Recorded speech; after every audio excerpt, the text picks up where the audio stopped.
then only we will stop. So don't worry, I'm not going to take it to 4 o'clock or like that. I will end on time as much as possible. So we have seen yesterday till verse 31. So can just someone tell who qualifies for Sadhya Mukti and who qualifies for Krama Mukti, which is more or less the summary of what we have discussed till now? Yes. Who qualifies for these muktis exactly? Who are the candidates?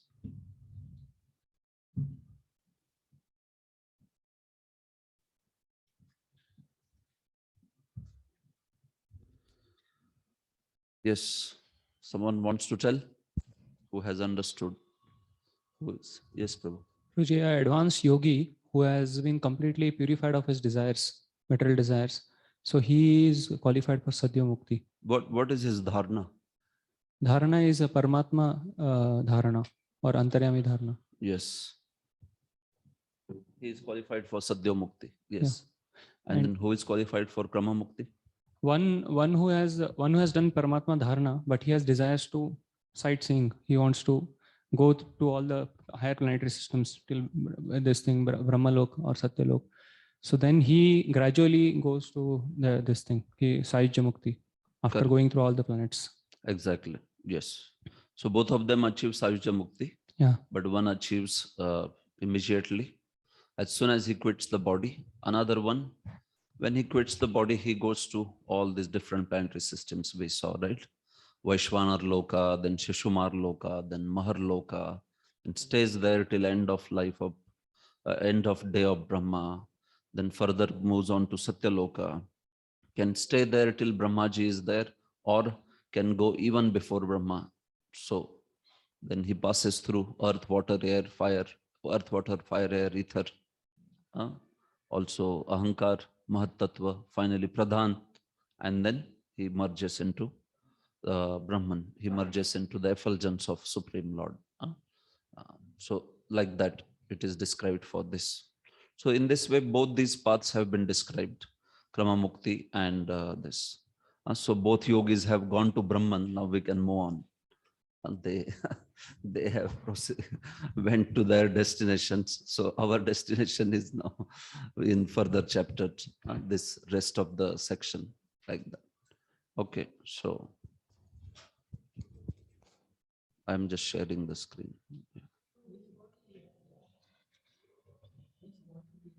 Where? So while passing through, he has a gross body and subtle body, both.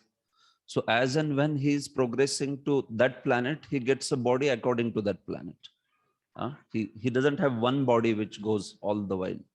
So when he changes the planet, he also changes his body. In a place like Brahmaji, it is said that now on top 4 planets, it is said the primary material of his body is intelligence, as we hear about Brahmaji. So that is how it is. But when we say Brahmaji's body is made up of intelligence, it's not fully intelligence. It is primarily intelligence. Earth, water, fire, air, ether, they are all there within that body also. So what happens in this case is when he progresses to each of these planets, he gets a body according to those planets. So when he goes to Brahmaji, he has a body like Brahma. When he goes to earth belt, then he gives up the earth element there. I mean, while leaving. So like that he goes further. So his body keeps on changing. Yeah. And same way, the subtle level of attachment also, that also keeps on changing. Yes. So like that.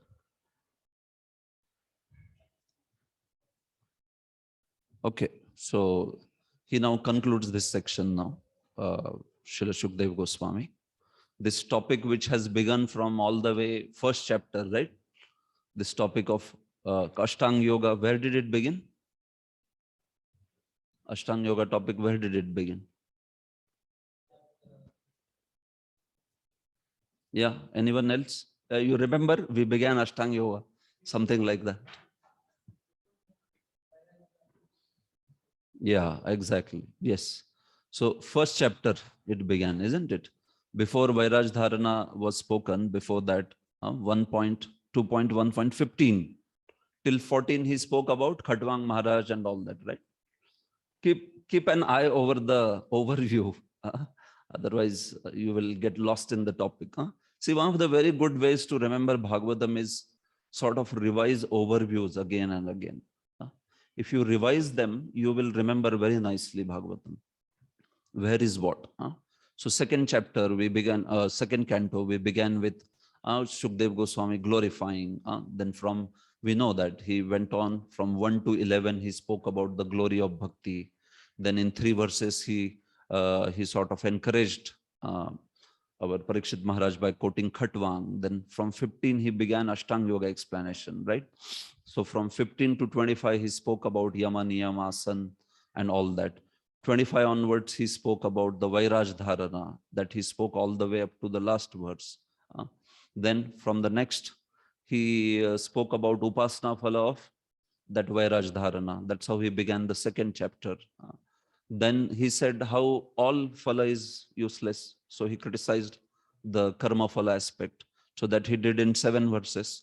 Then from verse 8 onwards, he spoke about Paramatma Dharana, right? So that he went on till from 8 to almost 13.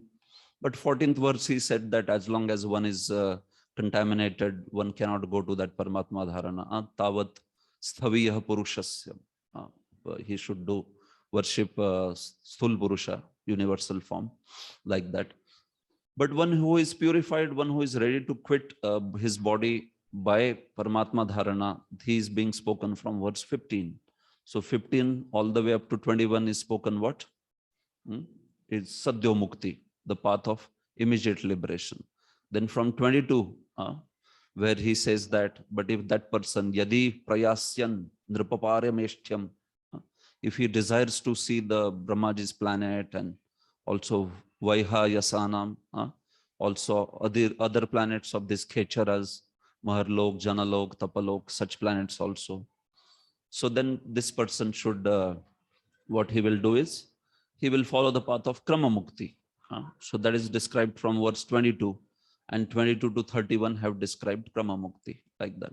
So like that, maybe just if you give some 15-20 minutes to understand the contents, whole Bhagavatam you will remember where is what, very clearly section. So, good books are there in terms of, at least for overview. Subodhini is good.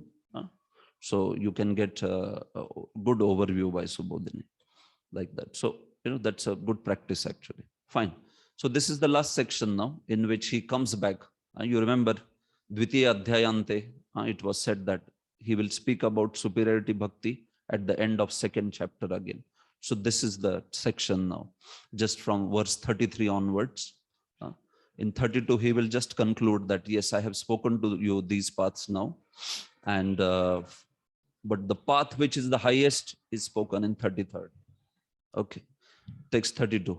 Ete sriti te nripaveda gite tvaya bhiprushte cha sanatane cha gyevai pura brahmana ahatushta aradhito bhagavan vasudeva. Your Majesty Maharaj Parikshit, know that all that I have described in reply to your proper inquiry is just according to the version of the Vedas, and it is eternal truth. This was described personally by Lord Krishna unto Brahma, with whom the Lord was satisfied upon being properly worshipped. Yes. So in this way, O Parikshit, I have described to you, Ete Sriti, I have described you these 2 paths. 2 paths, Sriti, ways, basically. So these are glorified by the Vedas. These are mentioned in the Vedas, Veda Gita. I am not speaking this on my own. Shukdev is saying, I am speaking this because these are the paths mentioned in the Vedas. They are mentioned. Krama Mukti is also mentioned in Vedas. It is known famously as Archiradi Marga. Even in Bhagavad Gita, Krishna explains that is only Devayan. Archiradi Marga is Devayan. So that is only the path of Krama Mukti. Sadhyo Mukti, Krama Mukti, that is Archiradi Marga. These are also described in Upanishads. So he is saying that Veda Gita. Tvaya bhiprushte cha sanatane cha. You had described about, you had asked about what is the path, what is the duty of a dying man. So in context of Ashtanga Yoga, so in this way I have explained to you these paths. But immediately he will say in the next verse, but greater and superior path than this is Bhakti Yoga. But especially in terms of Ashtanga Yoga, yes, I have described to you these two paths, he says. Yevai pura brahmana ahatushta. And these were also spoken to Lord Brahma when he worshipped Lord Vasudeva. So Lord spoke these paths also to Brahmaji.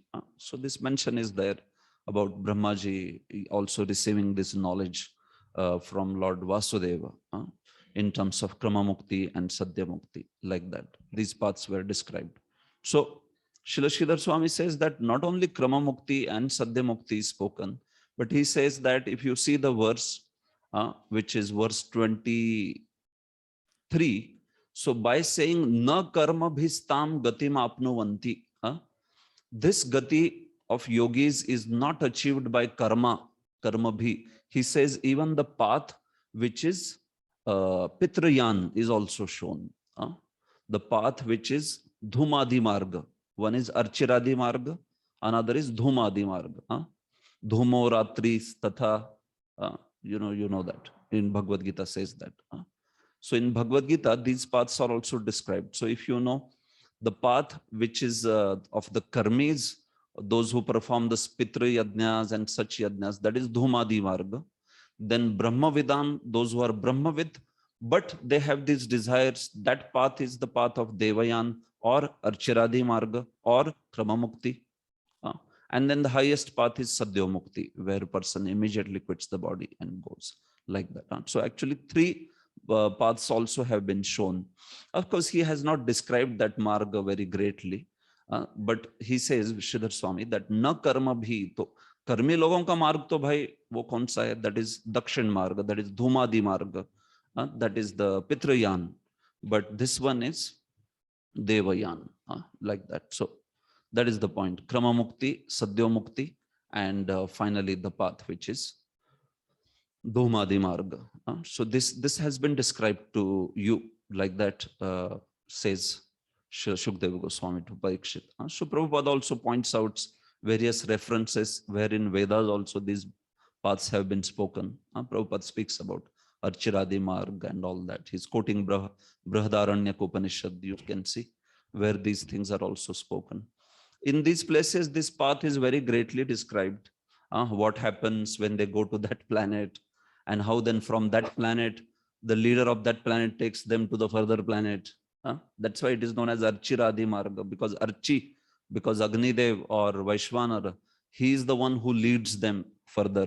He is the one who takes them further, like that. So in that way, there are 13 deities involved in taking them to Brahma, Brahma Loka, like that.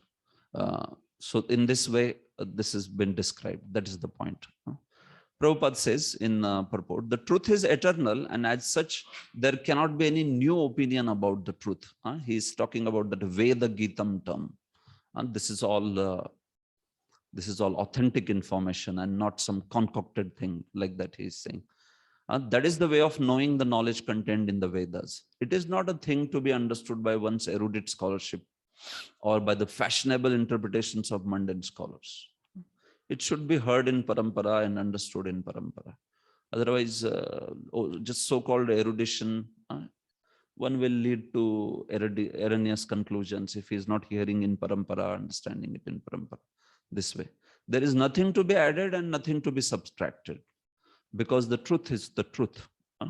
So there is not scope for much speculation or anything like that. You hear it in the bona fide parampara and you understand and speak about it. And this is how Prabhupada is quoting that authoritative nature of Vedic scriptures, which is shown here by Veda Gita word, even by Srila Shukdeva Goswami. Fine.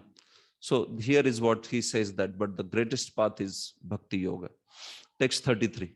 Nahyatonyah Shiva Pantha Vishatah Samsrita Viha Vasudeve Bhagavati Bhakti Yogo Yato Bhavet. For those who are wandering in the material universe, there is no more auspicious means of deliverance than what is aimed at in the direct devotional service of the Lord Krishna. Yeah, so this is it. So I have described to you these two paths and everything, but nahi ataha anya. But as far as the jivas, wandering into the material world are concerned, samsrutau vishataha, those who have entered this repeated birth and death, for them there is no greater auspicious path than that path which produces bhakti yoga. Vasudeve Bhagavati Bhakti Yogo Yato Bhavet. That path which produces Bhakti Yoga, there is no other greater path than that particular path. So you see how the verse is spoken. Vasudeve Bhagavati Bhakti Yogo Yato Bhavet. जिससे भक्ति योग हो जाता है, उस मार्ग को छोड़ के अन्य कोई परम मार्ग नहीं. There is no more auspicious or greater path than that path which produces bhakti yoga. So the point is, what path produces bhakti yoga? This is Vishwanath Chakravarti's famous analysis, even in Savaya Pumsam Paro Dharma. The way he has analyzed that verse is extraordinary, actually. Savaya Pumsam Paro Dharma Yato Bhakti Radhokshaje. So he says that path is considered the highest path, which leads to bhakti, which is ahaituki and apratihata. So he says that ahaituki and apratihata bhakti is prema bhakti. So that path which leads to prema bhakti is considered the highest religion. So he analyzes, will karmakand lead to shuddha bhakti? No. Will yoga lead to shuddha bhakti? No. Will jnana lead to shuddha bhakti? No. Will nishkam karma lead to shuddha bhakti? No. So what is that it leads to shuddha bhakti? So he says sadhan bhakti is what leads to shuddha bhakti. So that's why this verse is speaking about sadhan bhakti. Savai pumsam paro dharmo yato bhakti radhokshaje ahaitukya pratihata yayatma suprasidati. Yato, जिससे, जिसके कारण ahaitukya pratihata bhakti ho jati hai. So he says that only sadhan bhakti has the potential to take one to the pure devotional service. Otherwise, no other path has that potential. So that's why that verse is speaking, he says about sadhan bhakti. That is a very unique explanation that he has given. Now, what Vishwanath Chakra, what Sridhar Swami or Jeev Goswami do is, they say that path which is offering the fruits of action, to the Supreme Lord, they also can lead to pure devotional service, but provided there is association of pure devotees. This is the point. So on their own, they don't have any ability to lead to Shuddha Bhakti. Otherwise, Bhakti cannot be called causeless then. It will lose the nature of Bhakti as causeless. Ahaituki, Vishwanath Chakravarti takes the meaning there as causeless. Bhakti is without cause. Only Bhakti can be the cause of Bhakti. If you do great pious activities, will it lead to Bhakti? It will not lead to Bhakti by great pious activity.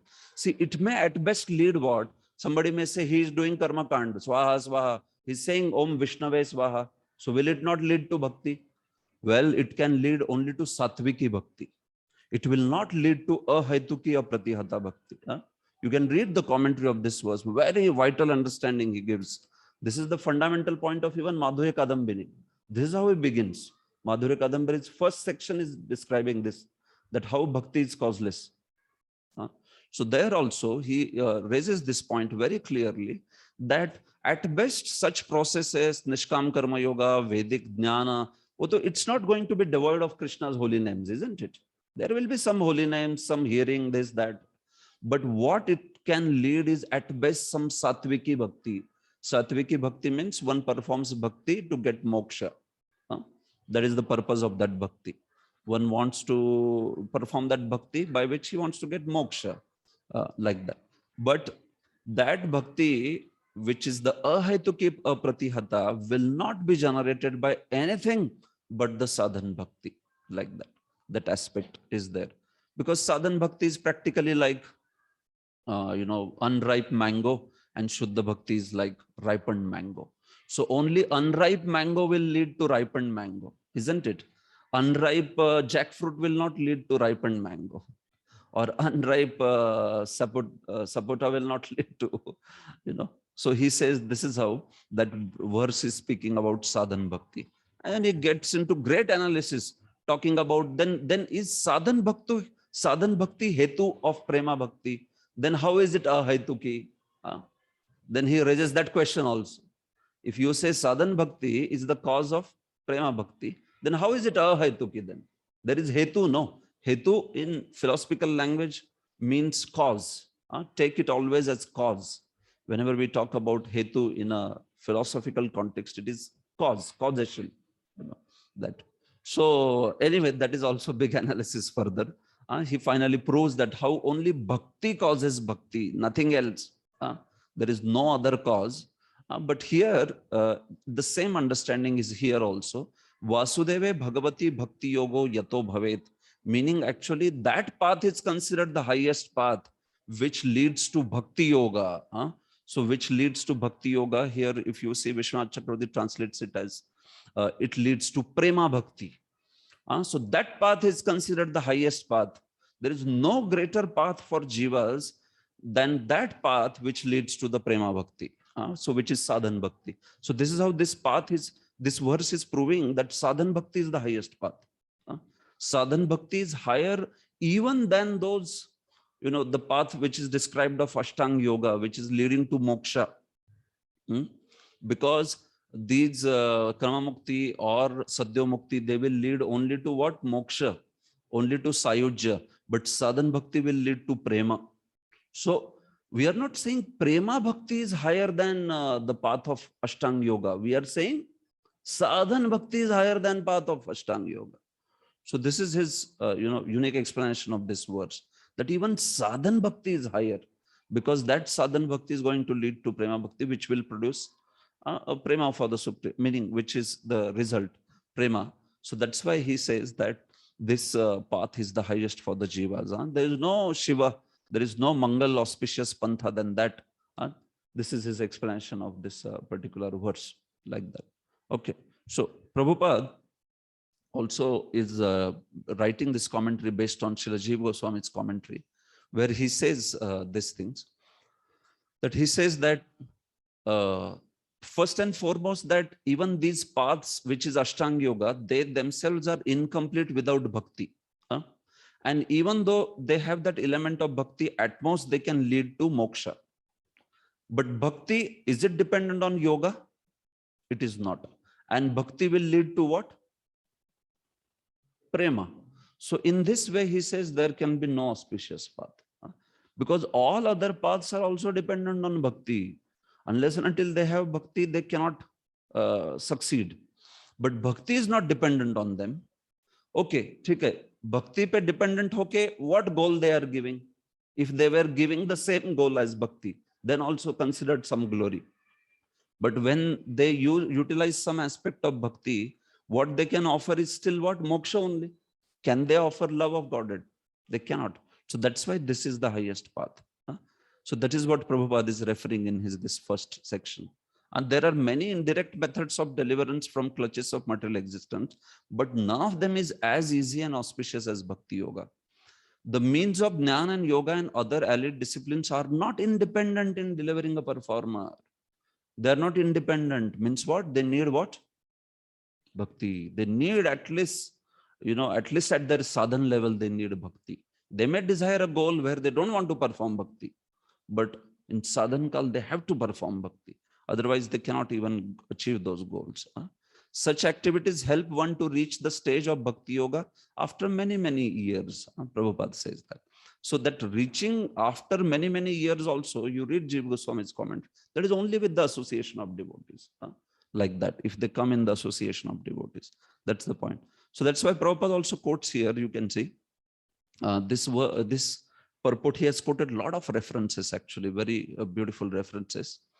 Here he says, as already explained in the text of Srimad Bhagavatam, first canto, either direct Bhakti Yoga or the means which ultimately culminate in Bhakti Yoga without any tinge of fruitive activity constitutes the highest form of religion.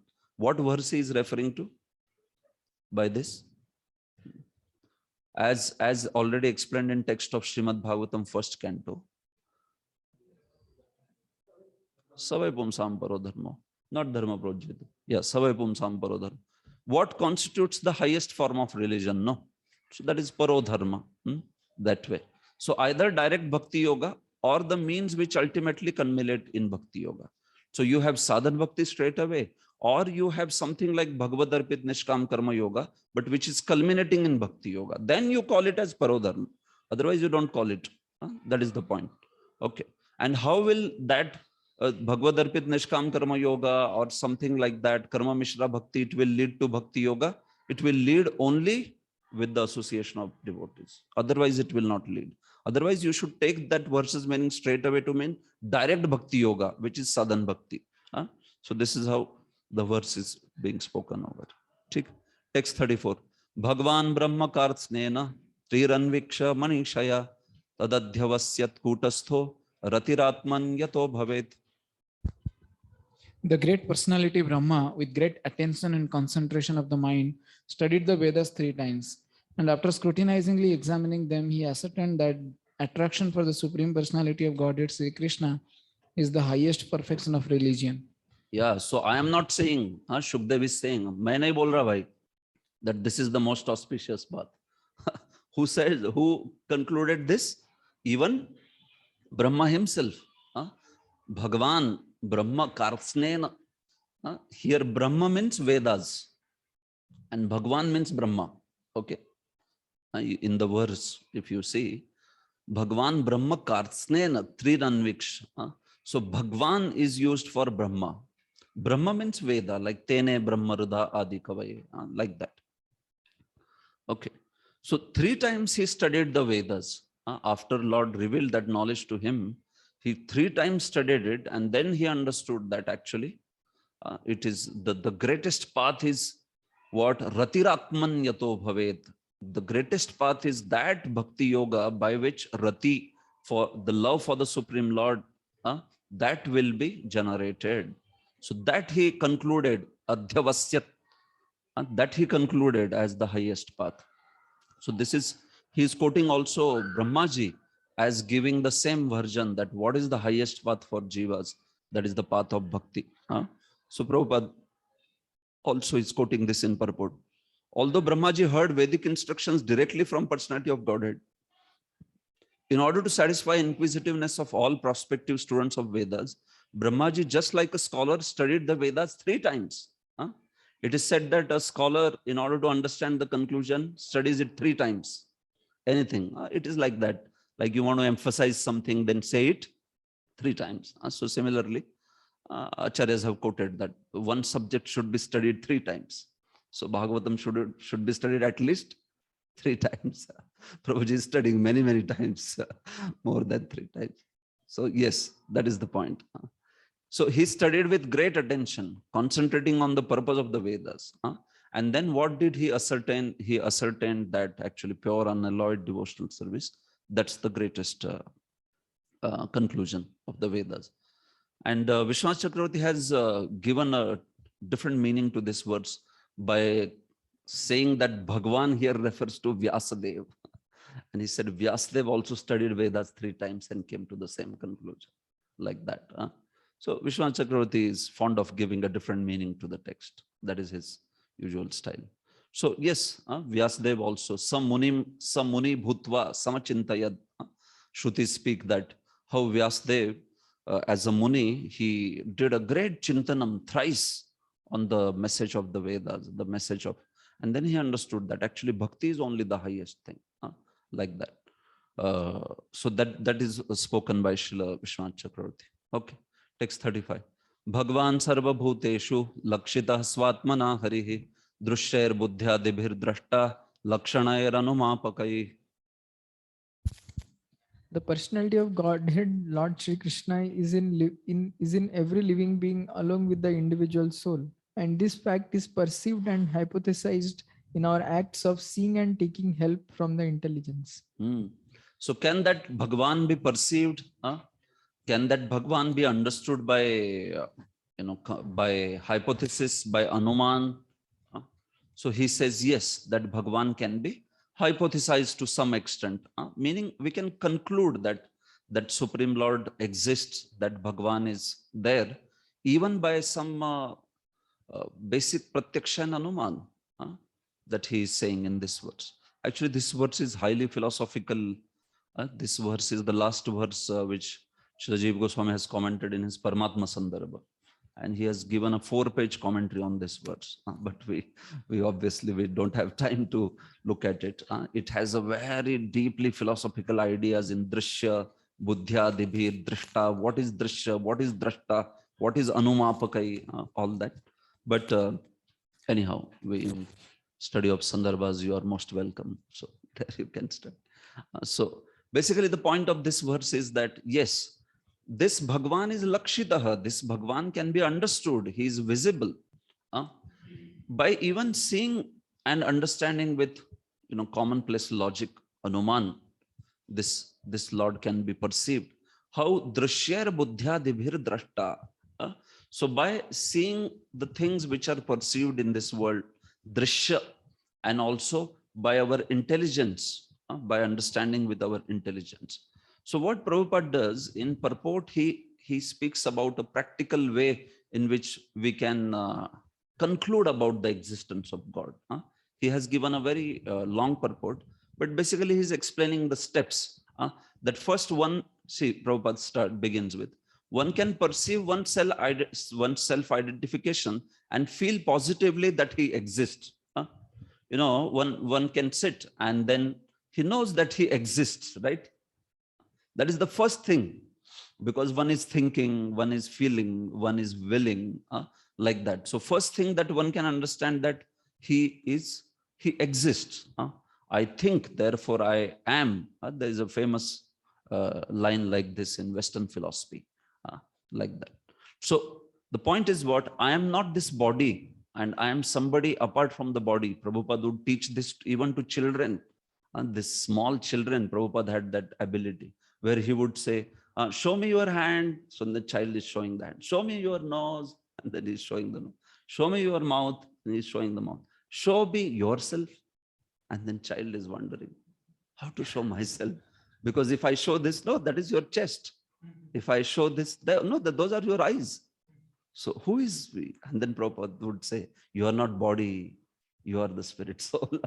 Like that. Ravindra Swarup explains this in one class, that Prabhupada was very expert in this way. And even to a child, he would explain this. And then the child would roam around saying, oh, I am not this body. I thought I am body all the while, but I am not this body. In this way, like that. So that's the point, that one can understand that he is not the body. He is somebody apart from the body. He is one who is staying within the body. Then Prabhupada says, now by a little use of intelligence, we can also readily agree that the living being who sees the things beyond himself by ordinary vision has no power to see or move independently. We can also see that we are not independent. When we sleep in the night and next day we get up, somebody switches on the memory, isn't it? If one day that memory is not switched on, we'll be wondering, who am I? And what am I supposed to do, right? Or, we know that every time when we will, is it that we are able to lift our hand? No.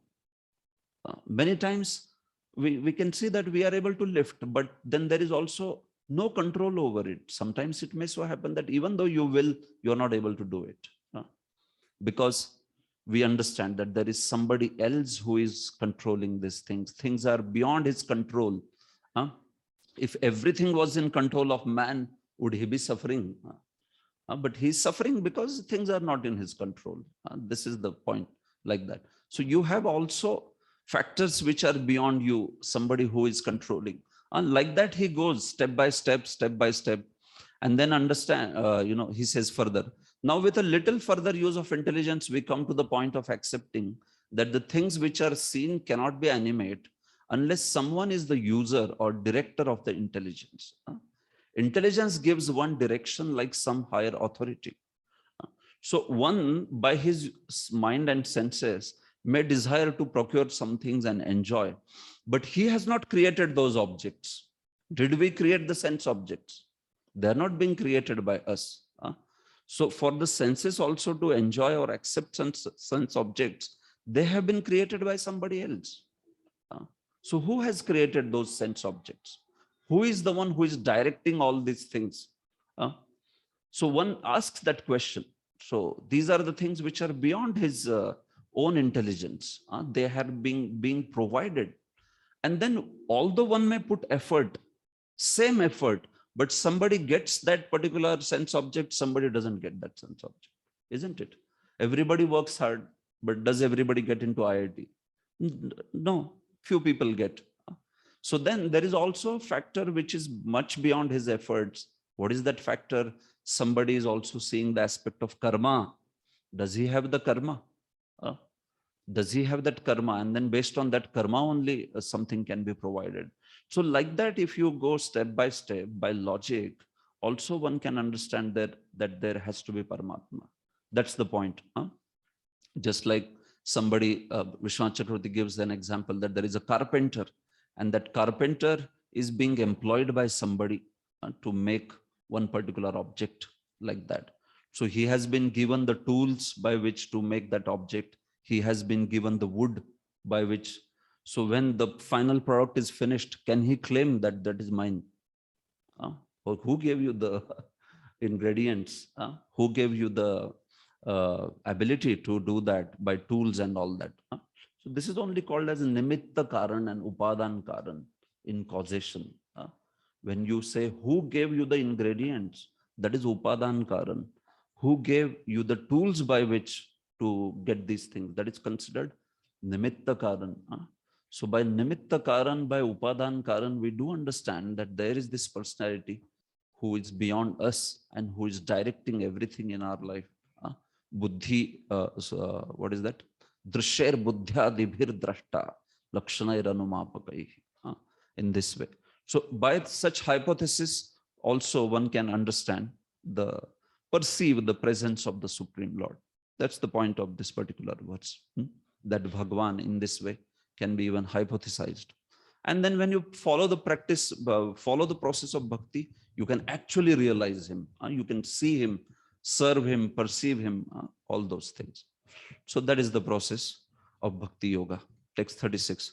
Tasmat sarvatmana rajan harihi sarvatra sarvada shrotavya kirtitavyascha smartavyo bhagavan nram. O king, it is therefore essential that every human being hear about, glorify, and remember the Supreme Lord, the personality of Godhead, always and everywhere. Yeah. So this is why he is concluding basically. This verse is similar like prior verse, like that. Yes. Tasmat sarvatmana rajan hari sarvatra sarvada. That's why Hari is only to be glorified. So he's concluding how he began, he is concluding also like that, same way. Upakram upasamhar. You should see the sangati, that is called as tatparya linga. You want to understand the message of someone, there are 6 means by which you can understand the message. You should see what is said in the beginning. You should see what is said in the end. Upakram upasamhar. You should see what is abhyas, what is repeated throughout. You should see what is apurvata. You should say what is the unique topic that it is raising. You should speak about phalam. What is the fruit that is spoken? Like that 6 criteria are there. Arthavad and upapatti are the last 2. So Jiva Goswami explains this. So Bhagavatam, if you want to know the message, then you see any scripture, tatparya linga. These are the 6 criteria on which we judge a scripture. Upakram, upasamhar, like that. So any section also can be judged like that. How is he beginning? How is he ending? What is repeated in between? That particular way. But especially for a big treatise like a Grantha, this is applied when there is a chunk of subject matter that is discussed like that. So he is also ending with the way he began, just as he Shotavya Kirtitavyascha Smartavyascha Chata Bhayam, like that. Tasmat Sarvatmana Rajan Hari Sarvatra Sarvada. So Hari is to be glorified, remembered, heard, by all the human beings. Sarvatra, all places, sarvada, at all times, he says. So this is the process of sadhana bhakti. So Prabhupada speaks about in purport that this bhakti yoga consists of Shravanam, Kirtanam, Vishnu Smaranam, and all this. And in this Prabhupada says the hearing is the most important function. See, all 9 methods are bona fide methods, and either all of them, some of them, or even one of them can bring about the desired result. Ekanga, anekanga. Bhakti can be ekanga bhakti, anekanga. But out of all the 9 different methods, the first one, namely hearing, is the most important function in the process of bhakti yoga. If we don't hear only properly, we can't progress only any further. So although hearing is the most fundamental, kirtan may be most powerful, but hearing is the most fundamental, most important. It is where it begins, like that. Just as out of 64 limbs, the most 5 powerful may be Nama, Nam Kirtan and all that. But first 5 are considered the most fundamental. Adav Guru Padashraya. Then Sadharma Pracha, whatever, Krishna Diksha Dishikshanam, Sadhu Vartmanu Vartanam, Vishrambhena Guru Seva, all of them. So same way, the hearing is the most important function in the process of Bhakti Yoga. Prabhupada says hearing is solidified by the process of chanting further. Like that. One who has perfectly heard will also be able to perfectly glorify the Lord. If these days people are very eager to speak, they don't want to hear much. Very eager to speak. Little bit they will hear, and then they want to have a YouTube channel to speak immediately. Because it's a trouble not to get into nitty-gritties, learn in depth, understand end to end, and then speak. Okay, the enthusiasm to speak is appreciated, but then it may be also that one is passing on all the errata, all errors, full of errors speaking. Why? Because no full idea about the subject matter. So that's why it's very important that subject matter also should be learned very, very nicely. And then only one can speak in the sense, see, one can speak whatever he knows, one can speak surely. But sometimes people want to address forums which are like big forums, huge forums, although not knowing much. If we are addressing a forum which is as per our knowledge level, that is perfect. Each one teach one while being taught by. That's fine. But not knowing something, the subject matter very greatly, but then addressing an audience and showing like, oh, this is the conclusion of Gita or like that. That is very unfortunate. So Prabhupada says also, one who has perfectly heard, he will be. And Prabhupada was like that himself. He heard and studied so well many, many years. And then we can see, Bhaktisiddhanta also noted that aspect, that because he has heard very nicely, Bhaktisiddhanta said that he will become a great speaker of Bhagavatam. Last verse, text 37. Pibanti ye bhagavata atmana satam kathamritam shravana puteshu samhritam puranti te vishaya vidoshitashayam vrajanti tacharana saroruhantikam. Those who drink through oral reception, fully filled with the nectarian message of Lord Krishna, the beloved of the devotees, purify the polluted aim of life known as material enjoyment, and thus go back to Godhead, to the lotus feet of Him, the personality of Godhead. So this is the last verse. So those who drink the nectar, kathamritam shravana puteshu samhritam, through their ears. So such people, they will get purified of all the vishaya vidushitashayam, meaning of all the contamination of the sense objects, material enjoyment. And vrajanti tat charan saroruhantikam, and they will also attain the Lord's abode, like that. So Vishwanath Chakravarti gives a different meaning to this verse. I'll not get into that. But Srila Jiva Goswami says that, so the verse finally is concluding by saying that it's not like yoga process, where if you are having great vishaya ichha, if you have great desire for sense enjoyment, then you are not qualified for Paramatma Dharana. What you have to do? Vairaj Dharana you have to do. So process of Bhakti Yoga is not like that. That same process is there, Shravanam, Kirtanam, Vishnu Smaranam. That will cause for those who have great desires for material enjoyment, it will purify them. Punanti te vishaya vidushitashayam. And those who are purified completely, they will vrajanti tacharana saroruhantikam. So it is talking about sadhakas and siddhas both. The siddhas, those who have achieved the law of Godhead, they will go back to the lotus feet of Supreme Lord. And the sadhakas, they will purify the polluted aim of life. Prabhupada says, they will get purified of the contamination. And then, of course, they will also come back to God. So the point is that this process is not by, it's not like sthula dharana, and then you do Paramatma dharana. This is it. No, this is a process where you follow the same process, irrespective of whether it is highly, material desirous jiva, or he is very pure jiva. He's already purified in his antakaran. That both of them, no problem. You follow the process of bhakti yoga. Pibanti, usually, basically it shows a very great delight. Pibanti means those who drink. So it is talking about those who are very great siddhas, they drink. So initially, when we take Krishna Katha, that may not be so much pibanti, but it is more like, okay, pibanti, but like a medicine.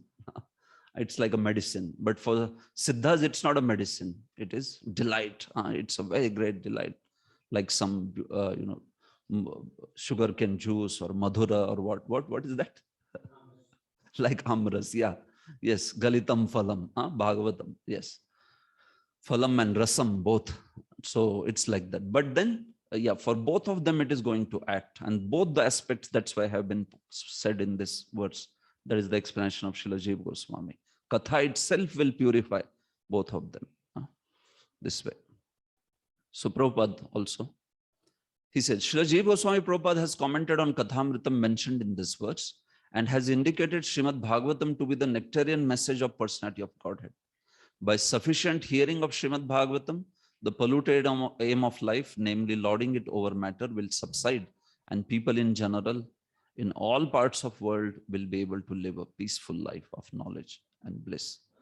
Prabhupada says finally, thus by the process of bhakti yoga directly accepted as suggested in this verse, by sufficient hearing of transcendental message of the Lord, material contamination is directly eliminated without once attempting to contemplate the impersonal Virat conception.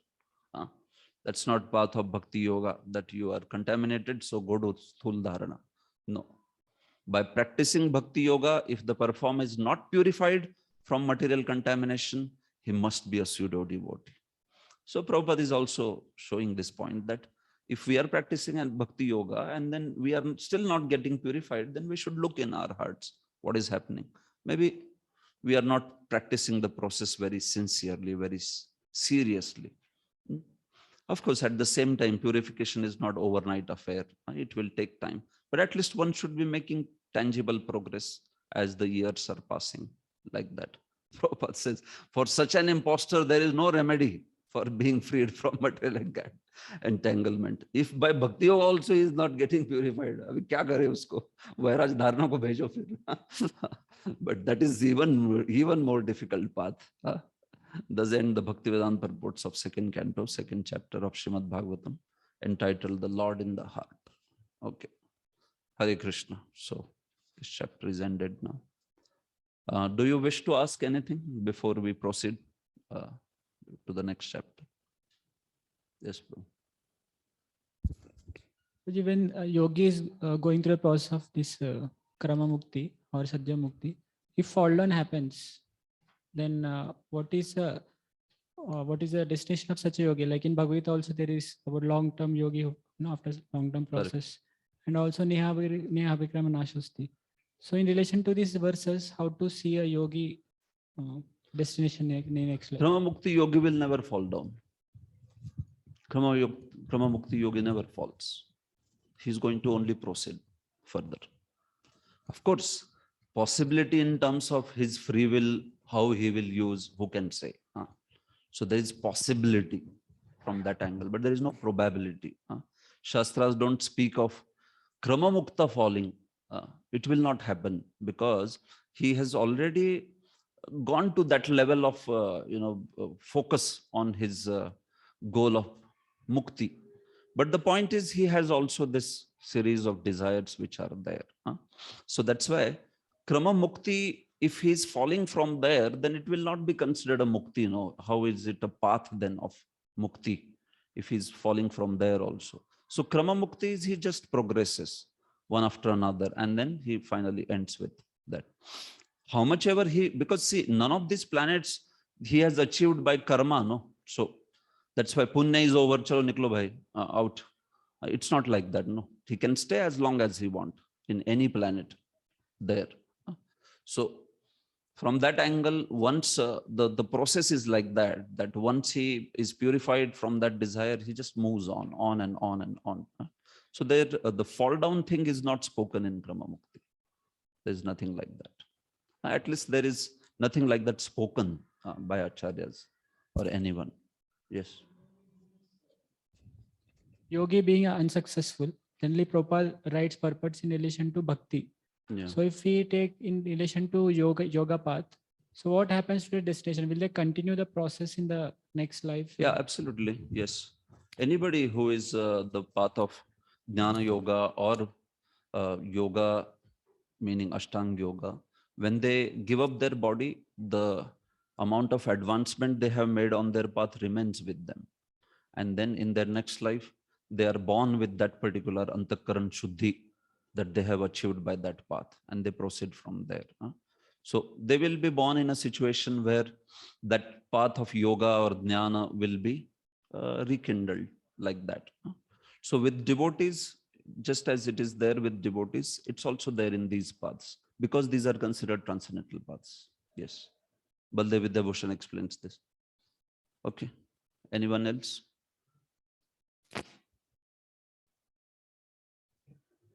Anybody from online would like to say anything or ask anything? Antardvip Prabhu, any comment or anything? No. Okay. Fine. So then with your permission, I move on to the next chapter, which we will try to cover quickly. This is a popular chapter, so the ideas mentioned, concepts, you are aware, many of them. So I will primarily speak on some concepts or ideas which are new, if they are there, and then that's how we will move on. Okay. So this is chapter 3rd, pure devotional service, the change in the heart.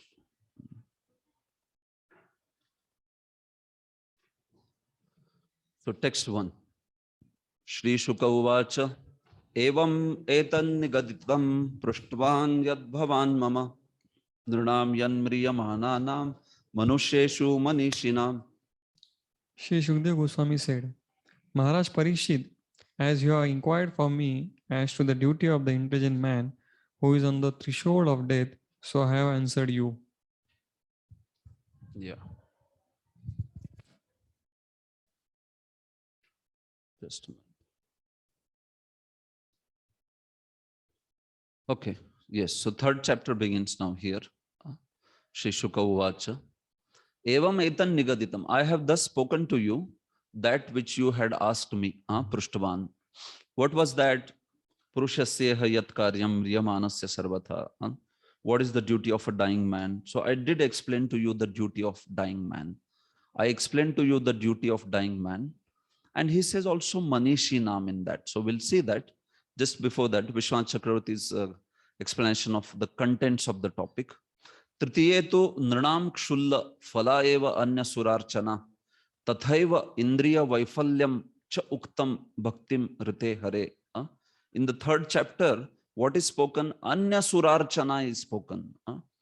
The worship of the other gods or demigods is spoken. And that archana, that worship of the demigods is said to be kshulla phala. Kshulla phala means, you understand?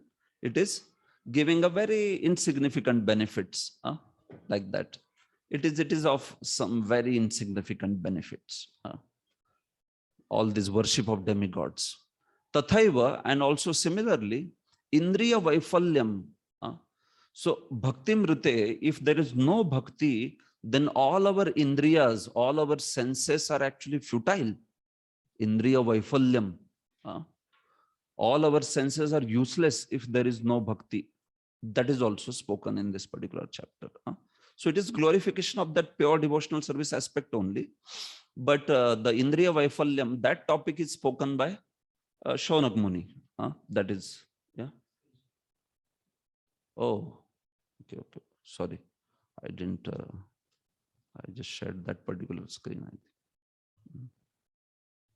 Okay, yeah, here. So Tritiyetu Nrinam Kshulla Falayeva Anya Surarchana. Anya, the demigod worship is spoken, which gives very insignificant benefits. Similarly, what is spoken is Indriya Vaifalyam, the futility of the senses, uselessness of the senses, if they are devoid of bhakti, bhakti mrite, without bhakti, devoid of bhakti, that is spoken. So this first part is spoken by Srila Shukadeva Goswami. The second part is spoken actually out of great ecstasy by Shaunak Muni. Shaunak Rishi has spoken all this verses like Ayur Harati Vaipumsam and all that. So in this way, this is what is discussed. So Srila Shukadeva Goswami says that I have spoken to you the duty of a dying man. I spoke to you by speaking those two paths of Ashtanga Yoga. But I also spoke to you the duty of Manishinam in that. So Srila Vishwan Chakravarti gives interesting comment on this. He says that he has spoken the duty of dying man in general, but also among them who are Manishis, the most intelligent. What is the duty of dying man as per them, as per those Manishis is also spoken. So general duty of a dying man I spoke. Manusheshu Yanmriyamananam. Those who are dying, those who are about to die, such people, what path they should follow? But Manishis, what path they follow? So what would Manishis refer to here? The most intelligent. It would refer to Bhakti Yogis, Bhakti Yoga. See, he spoke about Bhakti Yoga, no? He spoke in the beginning, he spoke in the second chapter's end. So Manishinam, the path which is followed by the most intelligent personalities, is actually the path of Bhakti Yoga. And the general path, which is Krama Mukti, Sadhya Mukti, that is, he is speaking that this is the path which is of, yogis like that. And Karmakand, obviously, he didn't speak, he criticized that particular aspect. So Manishis over here is referring to that aspect of path of Bhakti, which is Shravanam, Kirtanam, Vishnu Smaranam. This is how he distinguishes that Manishinam that way. So what Prabhupada does in purport is he shows the rarity of human form of life. Manusheshu Manishinam. So he connects it to Manushyanam Sahasreshu Kaschid Yadati Siddhaye. Yadatam Abhisiddhanam Kaschinmam Vetti Tatvata. From Bhagavad Gita. He connects the discussion to that and says that the rare people are those who get the human form of life. Rarer than them are those who take to the spiritual life, those who accept the transcendental path. And rarest are the ones who follow the path of bhakti. So that is how Prabhupada talks about rarity. Okay, so he says that human form is rare, and in that somebody accepting the transcendental path, that is very rare. And in that also, the most rare is the Manishi and the devotee. So you see, that's why he says here, a Manishinam person like Maharaj Parikshit must therefore take to the lotus feet of Lord Krishna and fully engage himself in devotional service of hearing and chanting the holy name. So Shravanam Kirtanam is the path of Manishis. While for general transcendence, some paths like Krama Mukti and Sadhya Mukti have been spoken. This action is especially recommended when one is preparing for death. Okay, so now he speaks about amongst all these Manushas, these personalities. So most intelligent take to bhakti. What do the less intelligent take to? That is spoken in the series of verses. He contrasts immediately. Manishis, the most intelligent, Subuddhi people, they take to the path of pure devotional service. So that is their goal. Krishna is their goal, and their abhideya is bhakti. Okay, what about those mandadhis, mandadhiya, the less intelligent people? What do they accept as object of their worship? That is spoken in verse number 2 to 7. Here their activities, here their process. They all worship the demigods. This is spoken by him. So text 2 to 7.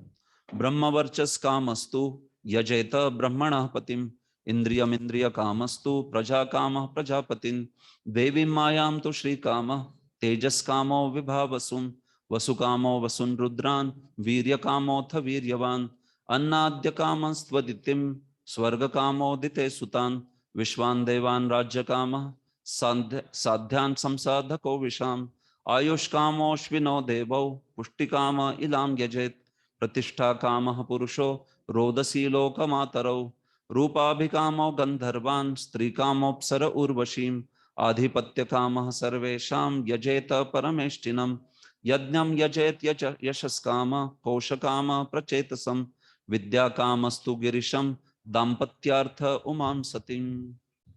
One who Yes. desires to be absorbed in the impersonal Brahma Jyoti effulgence should worship the master of the Vedas, Lord Brahma or Brihaspati, the learned priest. One who desires powerful sex should worship the heavenly king Indra. And one who desires good progeny should worship the great progenitors called the Prajapatis.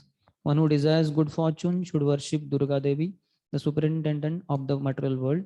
One desiring to be very powerful should worship fire. And one who aspires only after money should worship the Vasus. One should worship the Rudra, incarnations of Lord Shiva, if he wants to be a great hero. One who wants a large stock of grains should worship Aditi. One who desires to attain the heavenly planets should worship the sons of Aditi. One who desires a worldly kingdom should worship Vishwadev. And one who wants to be popular with the general mass of population should worship the Sadhya demigod. One who desires a long span of life should worship the demigods known as the Ashwini Kumaras.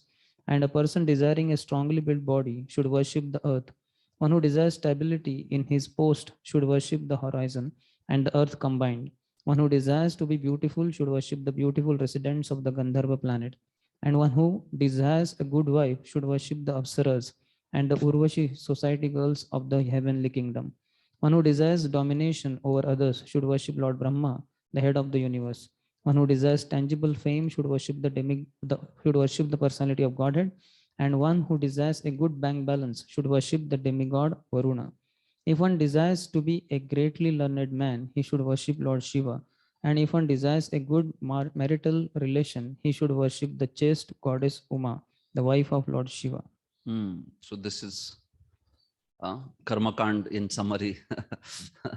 Right, this is worship of the particular devatas, which is done to achieve those particular desires.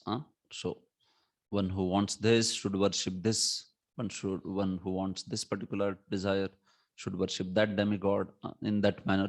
This is all being described. So this is all he says that these are the bhajniya, these are the objects of worship for the mandadhiya, for the less intelligent. He says that. So he is sort of summarizing it. So Prabhupada in purport, you see, there are different modes of worship for different persons desiring success in particular subjects. The conditioned soul living within the purview of material world cannot be an expert in every type of materially enjoyable asset, but one can have considerable influence over a particular matter by worshipping a particular demigod. So one wants to achieve these desires. So Vedas, yes, they are not rejecting, but then they are telling that one has to go to the particular demigod who controls these opulences. So by worshipping that particular demigod, then one will be able to achieve this particular that particular desire, whatever, this way, that way. But Prabhupada focuses his purport on telling that yes, this is all considered, but less intelligent. Kamaiste rutadnyanam prapadyante anya devata. He says that these are the people who are, we know that their intelligence is bewildered by kama. Kangshantah karmanam siddhim yajanta iha devata. Kshipram himanushe loke siddhir bhavati karmaj. Because they want a very quick desired satisfaction, quick satisfaction of their desires. Kangshantah karmanam siddhim. So that's why they worship the devatas like that. That's the purpose, because devatas would give what is asked for. If they perform that particular sacrifice, then they are awarded. So that is why the people go to the demigods, especially at least in the Vedic times where all this sacrifices and all would bear immediate fruits when they perform like that. But here with Kali Yuga, we see that even these things, although they are there, but the efficacy is itself not there in the process of Karma Kand and all. So because of which we see that they are not able to get also these benedictions. But anyhow, this is considered that this is all spoken to show that actually there is no need to go to demigods for all these particular desires or like that, because these are kshulla phala. These are insignificant benefits. Shukdev Goswami is focused on speaking the transcendental aspect only. So the transcendental benefit is what one should desire for. And because these are very insignificant benefits, so he is saying that this is the path of less intelligent. But he will say akama sarva kama va moksha kama further. In any case, one should worship Lord Hari only, like that. Aspirations, Prabhupada says, aspirations for material enjoyment by endeavoring persons are condemned. And these aspirations. Such aspirations are something like the intoxication of the degraded human society. Intelligent persons should try to avoid these aspirations and seek instead the permanent life by returning back home, back to God. So their kshulla phalatva or their kshayishnutva, the temporary nature of these benefits is what is condemned by the Shastras. Okay, they may be able to give some temporary benefit. There is some temporary happiness benefit which is achieved by getting these sense objects, but that is not the permanent one. That is not the ultimate benefit. So that's why Shastras say that one should not be interested in this and one should inquire for the permanent thing. Tasyeva heto prayateta kovido na labhyate yad brahmatam uparyada. So for such aspiration, one should dedicate his life. That is the purpose. So here, although yashas kama, it is said yajet yadnyam. So yadnyam is written as personality of Godhead, which is what the meaning Sridhar Swami gives. But this worship of yajna is actually yajna in the sense Supreme Lord, personality of Godhead, is. So why is it considered less intelligent? Because it is for exclusively for the purpose of material enjoyment, getting that fame, and also it is done in a way not as Shravanam Kirtanam. Later when he will say akama sarva kamava moksha kama udharadi tivrena bhakti yogena yajeta purusham param. So the point is, sometimes somebody may approach Supreme Lord also to get some mundane benefit, but tivrena bhakti yogena is what is glorified. One should accept the path of Shravanam, Kirtanam, Vishnu Smaranam. By that process, if he wants, he can desire that thing and express that desire to the Lord also. But if he's just worshipping Supreme Lord, also considering like a demigod or like that, and just by some yajnas and this and that, so then such a worship, it is said that although it may be there even towards Lord Yajna, then such a worship is not considered to be meaning the worship of very intelligent persons. Vishwanath Chakravarti just gives a different meaning to that word. He has this stand that all these verses are speaking the less intelligent worship. So that's why Krishna cannot be included only in this. So he says yajna here means actually Indra. He says the meaning should be taken as Indra, because Indra is considered, isn't it? Indra is considered the representative of Lord Vishnu in terms of the yajna, because he is the chief demigod. Post Vishnu, he is the chief demigod who gets that that particular yajna phala. So that's why he has translated yajna as Indra over here. And any other where Vishnu seems to be there, immediately is translating it in a different way. Like Uttama Shlok also, next one of the verse he will say.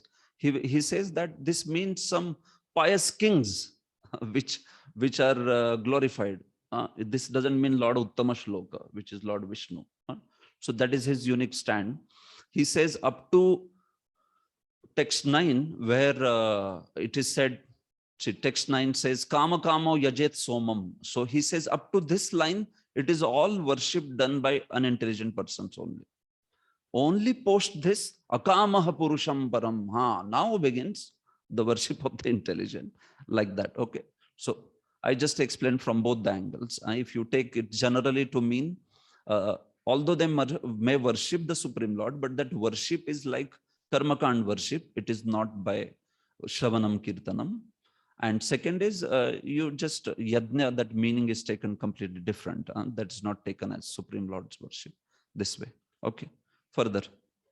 Dharmartha uttama shlokam tantuh tanvan pitrun yajet raksha kamah punya janan ojas kamo marudganan.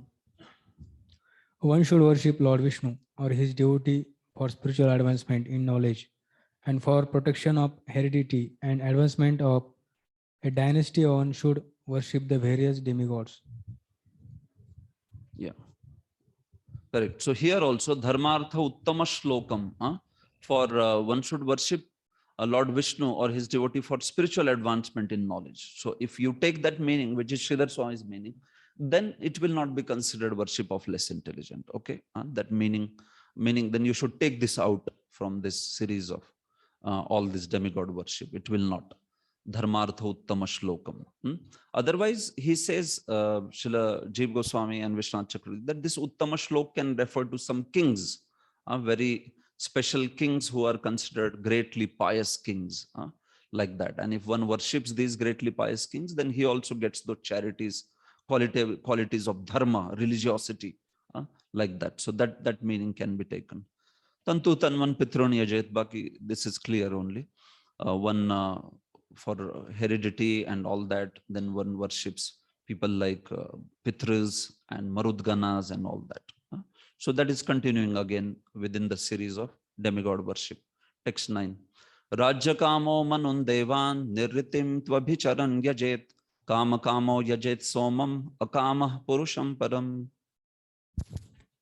One who desires domination over a kingdom or an empire should worship the Manus. One who desires victory over an enemy should worship the demons. And one who desires sense gratification should worship the moon. But one who desires nothing of material enjoyment should worship the Supreme Personality of Godhead. Yeah, so here, till kama kamo yajet somam, it is all demigod worship being described. But akamaha purusham param, but one who is desireless, one who wants his material desires, one who wants, see, akama here is translated in two ways. One who doesn't have material desires, and also one who wants to destroy his material desires. He may have material desires, but kamana kshaya kama, that is also akama. Kamana ka kshay jo chahta hai wo. So he is like a sadhaka, you understand. Otherwise, if you say akamaha, then he is a siddha, and rest of his demigod. So sadhak ka kya hai? Whom should he worship, right?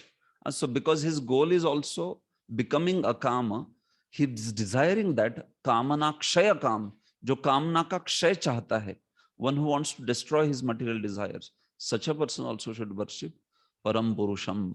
That is the meaning also. It is talking about sadhakas as well as siddhas, both of them, like that, this way. So purusham param, that is the point of this verse. Fine. Question, Prabhuji. Yes, Prabhu. In material, sometimes also people, they also worship Lakshmi ji for their material wealth. Yeah. So it's like same way here it's given about the Manus. One should worship Manus for, I think, a domination of a kingdom.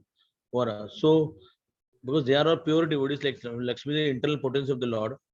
So then how will, because if they are coming in contact with pure devotees, so how then they can consider the less intelligent? Even they have gone to. Yeah, agreed. See, the point is that when it is said, Lakshmi ji, you should worship for getting wealth, that is, Jiva Goswami explains in his commentary that is expansion of Lakshmi for the material world. He says that is not Lord's internal potency, meaning she is Lord's internal potency, but it is her expansion actually. That Lakshmi which goes around in the people's houses and then they are blessed with dhana. So he says that is the material counterpart of the original Lakshmi. Original Lakshmi never ever leaves Lord's lotus feet. How will she leave Lord's lotus feet and roam around alone he says no. So he says that this particular Lakshmi, although agreed that she is expansion only of the Lord, but she's for specifically for that purpose, actually, of the purpose of blessing people with the material wealth. So if you see Lord's internal potency, Mother Lakshmi, she will never be worshipped independently. So that's what Prabhupada always speaks, that these people worship Lakshmi independently. They should not worship. Because why? When we say Lakshmi Narayan as Lakshmi as Lord's internal potency, then she cannot be separated from Narayan. So there is no question of any independent Lakshmi worship. If they are doing that, then they are doing to worship of this particular form of Lakshmi, which is created for bestowing material wealth. That is the explanation Jiva Goswami gives in 3rd canto. Okay. Thank you, Prabhu. Thank you. Yes. Yeah. Okay. So here in purport, the Lord has proclaimed that the materialists who desire material enjoyment and thus seek the favor of different demigods, as above mentioned, are not in control of their senses and so give themselves to nonsense. Prabhupada says the leaders of nonsensical persons are still more nonsensical because they preach openly and foolishly that one can worship any form of demigod and get the same result. So many of the Mayavadis speak like that. Okay. Many of the leaders, so-called spiritual leaders, have this particular idea. You can worship any demigod and you can get result. Panchopasaka speak like this. So Prabhupada is addressing all these people, so-called spiritual leaders, but who speak any bogus idea. You can take any deity and worship because anyway you will get the result in this sort of thing. So Prabhupada says that's why this sort of preaching is against the teachings of Bhagavad Gita, because Krishna is not saying that, right? Although Krishna says also that these demigod worshippers, although they worship me, but then that worship is avidhi purvakam, he says that, isn't it? Like that. Tepi mamaeva kaunteya bhajanti avidhi purvakam. He doesn't say that it is worship of me only, like that. One very famous organization, they have the tagline of that organization as, this first line of this verse, like that. Yepi anya devata bhakta bhajante shraddhayanvita tepi mameva kaunteya. And that's where they stop. The last charan of that verse is only deleted, which is the most important thing. So they have 3 quarters. Yepi anya devata bhakta yajante shraddhayanvita tepi mameva kaunteya. They worship me only. And then he says, bhajanti avidhi purvakam. So that is not taken like that. They're famous in Maharashtra also, these people. So that is how they manage, you see, these people like that, right? So in this way, so Prabhupada is condemning that particular idea that you take any demigod and you get the meaning, same result as worshipping Krishna or like that. No, that's not the thing. Okay, text 10. Akamaha sarva kamo va moksha kama udaradhi tivrena bhakti yogena yajeta purusham param. A person who has broader intelligence, whether he be full of all material desire, without any material desire, or desiring liberation, must by all means worship the Supreme Whole, the personality of Godhead. Yeah. So the point is that the results that these demigods give, they are such insignificant results. One will not be able to even hold those benefits for a very long time. And second is that even those results are coming by Supreme Lord's mercy only, isn't it? Krishna also says that, Tameva vidadhamyaham. How does that verse begin? Yo yam yam tanum bhakta shraddhaya architum ichhati, whatever. Tasya achalam shraddham tameva vidadhamyaham. Krishna says that.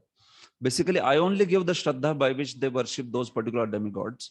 And then he says also that the demigods are also able to award those benefits only taking from me, from the power is coming from me only.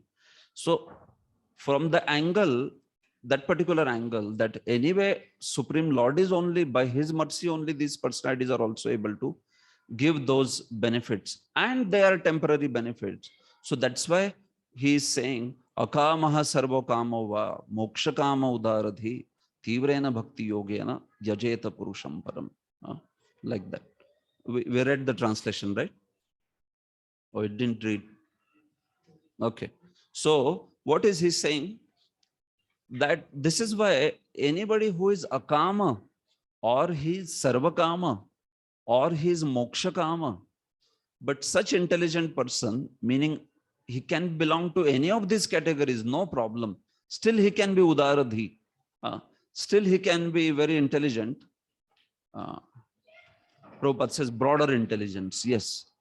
So one who has that broad intelligence, he is not having mean intelligence or less intelligent. No, he is very intelligent.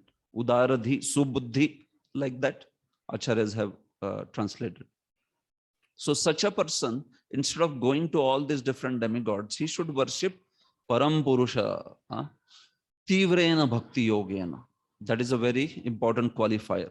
But he should worship the Supreme Lord by the Bhakti Yoga process, which is Tivrena Bhakti Yogena. One should, Prabhupada says, with great force, one should worship. So what is this verse saying? What is the meaning of this? Okay. So he says that because Param Purush is one who is giving all these benefits even to the demigods. So Akama should worship him, meaning one who does not have any desires, or one who is having the desire to destroy all material desires. Such person should worship Supreme Lord. Sarvakama also.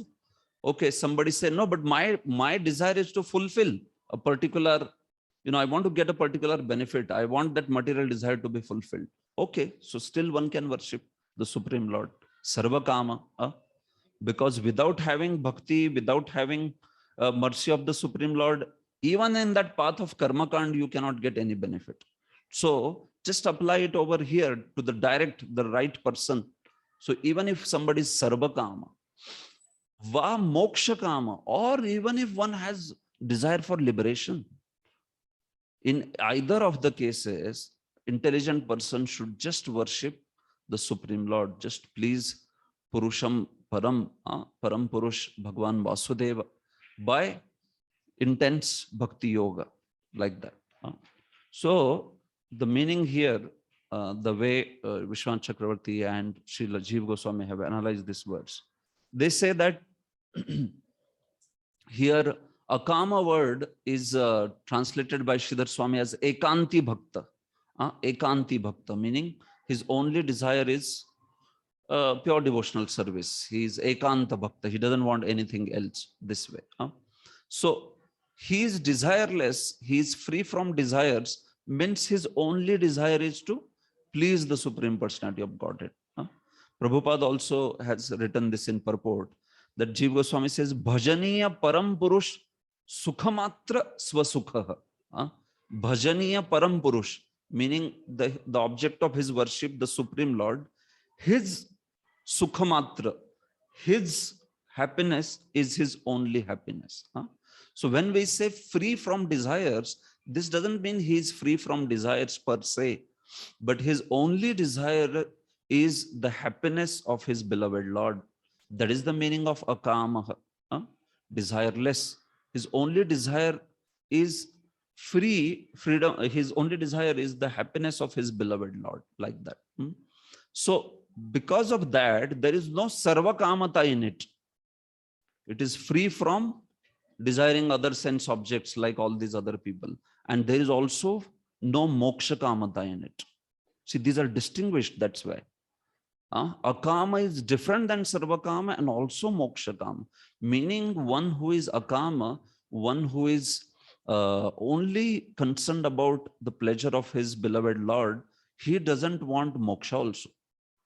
He doesn't want to cross over the material world also. He is happy to be in the material world and just wants to serve that Supreme Lord life after life after life. So that's why Vishwanath Chakravarti Thakur quotes many, many verses to this end, telling that a devotee does not even desire to go back home, back to Godhead. He only desires to serve and please the Supreme Personality of Godhead. Or if at all he desires to go back home, that is only so that he can serve the Lord even with greater capacity continuously 24 hours. That is only there prominently in his mind, that I want to serve the Supreme Lord 24 hours. So that's why. Otherwise, he doesn't desire even the moksha aspect. Nobody will say that this moksha is sayujya for bhakta. No, this moksha means going back home, back to Godhead only. But even that he doesn't desire. That is their point of this particular verse. Like that. So sarva kama, moksha kama in this way. Shri Vishwanath Chakravarti also says moksha kama is put after sarva kama. So it is showing that actually it is more, it is bigger desire than sarva kama. It's like this.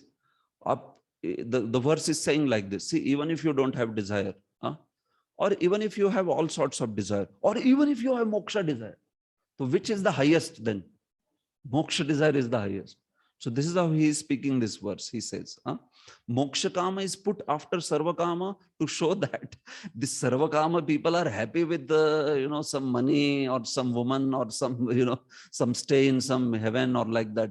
But ये मोक्ष काम वाला वैसा नहीं है, छोटी मोटी चीज नहीं चाहिए उसको. He wants complete destruction of any suffering. These people are trying to destroy the suffering in some pockets, sarva kama.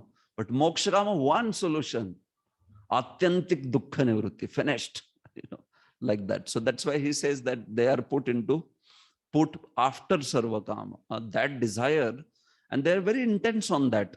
They are so intense on that they will meditate on Paramatma, cry tears seeing him in their heart, and then say that give me moksha, like that. You understand? So that is why they are said to be having the great, they are even greater than sarva kama, greater in the sense, in their intensity of desire, they are not settled with some small kamas, but they are settled, they want the greatest, atyantik dukkha nivrutti. This particular aspect is there. Of course, this is one perspective with which we are seeing. Usually, those who are karmakandi worshippers are inferior, considered inferior to those who are the followers of Jnana Marga. Why? Because these people, they are transcending at least from that particular angle. But now we are talking from bhakti angle.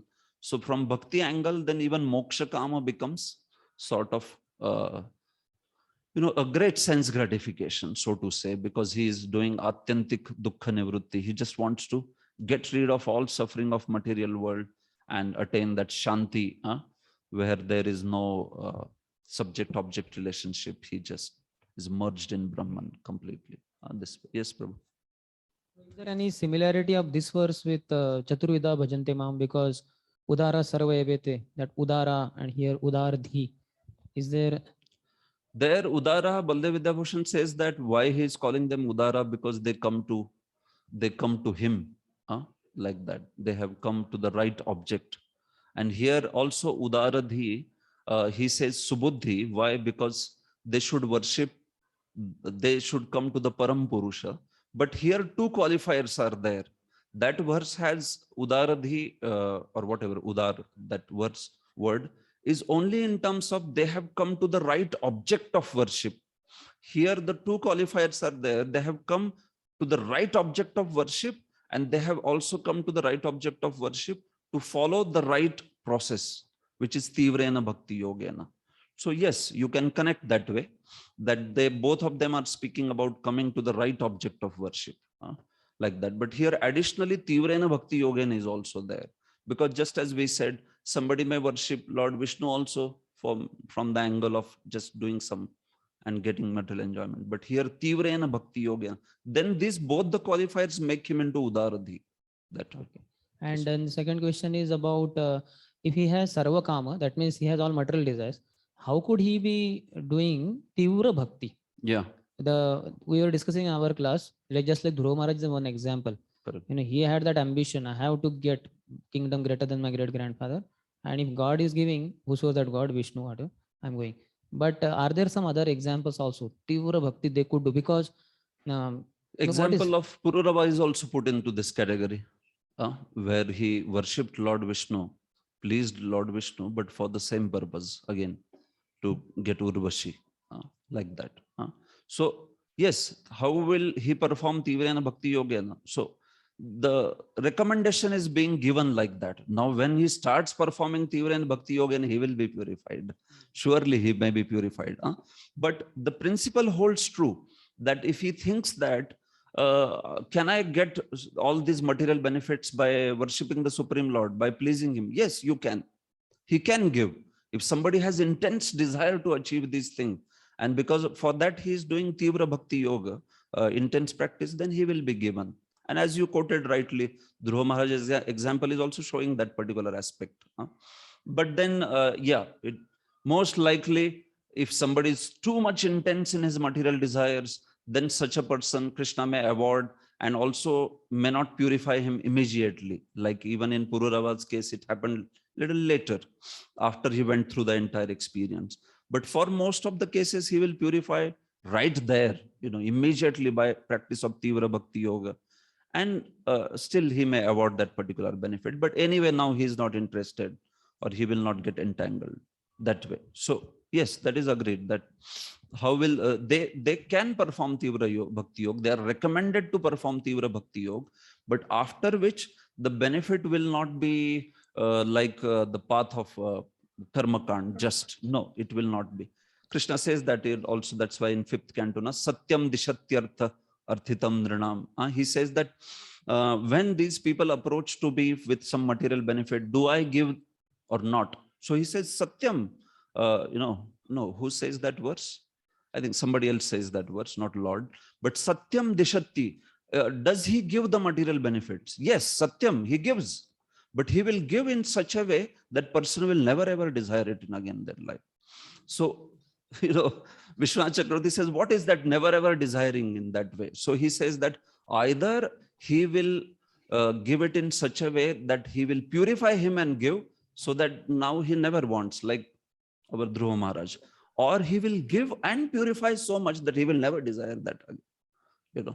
So, somebody like Pururava, right? He gave also that object, but his purpose is finally to bring somebody to the path of pure devotional service, right? So he also made sure that he frustrates somebody and makes him completely detached and can come to the path, or he may just purify right there. So that will depend on multiple factors, like, is he acting on Guru Maharaj's instruction? Is he having spiritual master's mercy, and all those different factors? But this is how Krishna deals in Satyam Dishatyartha. He speaks like that.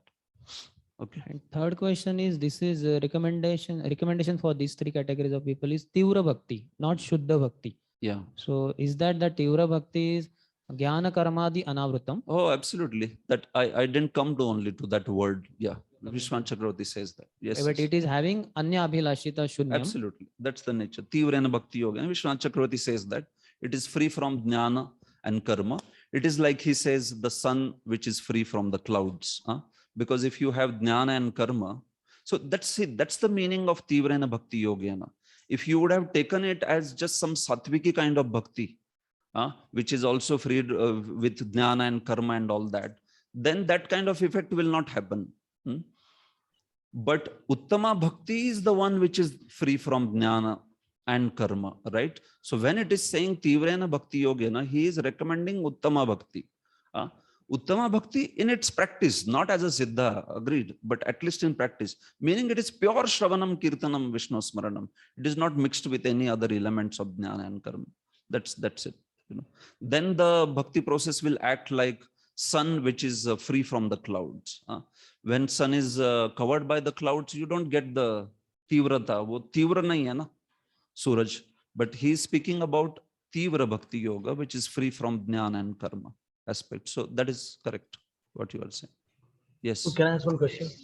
Yes, Prabhu. Guruji, here we are talking about Tivra Bhakti. So you are saying that's Anya Abhilashita, so Jnana Karma Anavruta.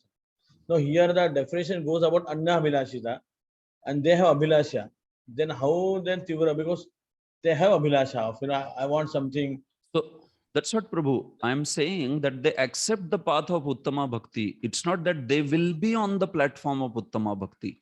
Path of Uttama Bhakti is the path of Shravanam, Kirtanam, Vishnu Smaranam. You understand? So this is what they will accept. It is free from jnana. It is free from karma aspect. So they will follow pure process of Shravanam, Kirtanam, Vishnu Smaranam in their practice. They will obviously, because they have that particular desire, they are not on the Siddha platform of Uttama Bhakti. They have accepted the path. That is the point. So it means, Prabhuji, here Tivra Bhakti means follow the process of sadhana bhakti, basically. Yeah, basically, so sadhana, so Uttama Bhakti can be applicable on sadhana or not? Yeah, sadhana bhakti only. Yeah, so Applicable. that's the point. Uttama Bhakti That is also can be called. applicable. Yeah, So it means, Uttama Bhakti is Prabhuji, also those are- applicable on sadhana bhakti, no? It means, Prabhuji, those who are following Tivra Bhakti means also is considered like those who are following devotional service path, sadhana bhakti. They are called as a Tivra Bhakti, it means, Prabhuji. They will be. Yes. Because I thought Tivra means, have to chant every day 64 rounds. Oh, no. So many things. Yeah, Here, yeah. Tivra Bhakti means. Basically, That's yes, what Tivra Bhakti means, Prabhu, here sadhan bhakti, or rather more specifically, bhakti which is free from jnana and karma. So you can say Uttama Bhakti, like that. Tivra meaning, One more thing.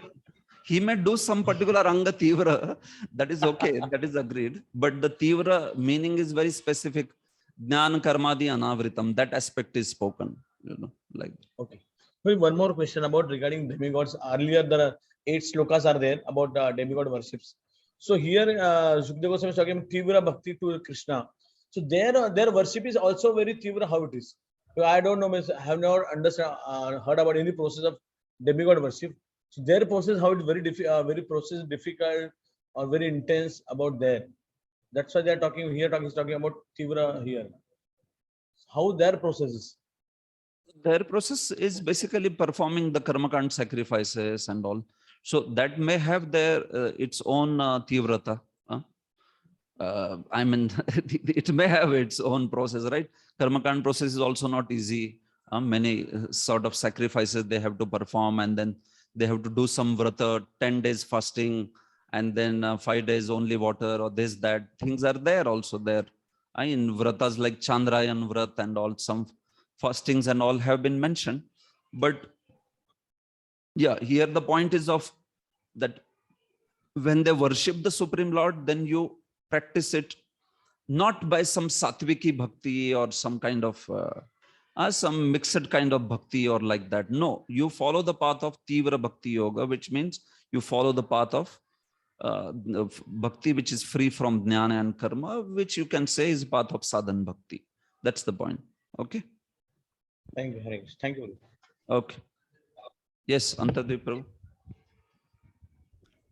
Prabhu, when Rupa Goswami Pad defines Uttama Bhakti, there Uttama Bhakti also has the component of Anyabilashita Shunya. Yeah. And Sadhan Bhakti person also, he may have material desire, but he doesn't have material motive. Means Anyabilasha and Abilashita. That is very, brings in the Hita concept. So here we are talking about Sarva Kama fellows also. So Tivra Bhakti, here Prabhupada in the last sentence of the purport also he says, may be performed by one and all regardless of inner motive. But he says without any mixture of karma and jnana. So the second line of Rupa Goswami's definition is included in this Tivrata. But here Uttama Bhakti, equating with Uttama or even the Sadhana Bhakti is not being mentioned here. Because Sadhan Bhakti will have to also have the Anyabilashita component, even if there is desire left in the Jiva. But here Sarva Kama fellow, when he does Tivra Bhakti, he will have desire, like Dhruva Maharaj had desire. He didn't have the desire to not have the desire. While a Sadhan Bhakti man has to say that, I want to please the Lord, I don't want to have this material desire actually. And then that pure motive is there in that way. That's what I had understood about. Prabhu, it's like this. Okay. Yeah, I understand your question. See, when you talk about Uttama Bhakti also, when you talk about Uttama Bhakti, somebody who accepts the ideal of Uttama Bhakti, somebody who is situated at the platform of Uttama Bhakti, and then somebody who goes and achieves Siddhatva, meaning Prema at Uttama Bhakti. This is how at 3 levels it can be understood. See, what is the first qualification of Uttama Bhakti? We say Shraddha is the first qualification. Shraddha Shabde Vishwas Kahe, Sudruda Nishchay, Krishna Bhakti Koile Sarva Karma Krita Hoy. Why is this person considered the adhikari of Uttama Bhakti? Can you answer this? Why is Kanishta Adhikari considered an candidate of Uttama Bhakti or not? Yes, he is. Yeah. Yes, Yeah. he is considered. Exactly. So he is considered Prabhu, a candidate of sacrifice. Why? Because he began with that Shraddha. Krishna Bhakti Koile Sarva Karma Krita Hoy. So this is the beginning of Uttama Bhakti. Started now. Now, when one is considered in sadhana bhakti actually to be on the platform of Uttama Bhakti, is now you apply the definition Anya Bhilashita Shunyam. So in this particular case, Ita and all those life-threatening situations he calls out and all that. So now he, within sadhana bhakti, he is arud. He is sitting on that platform of Uttama Bhakti. Okay. So this is a junction, Prabhu. From Kanishta level where he begins, he becomes a qualified candidate of Uttama Bhakti because Shraddha is generated.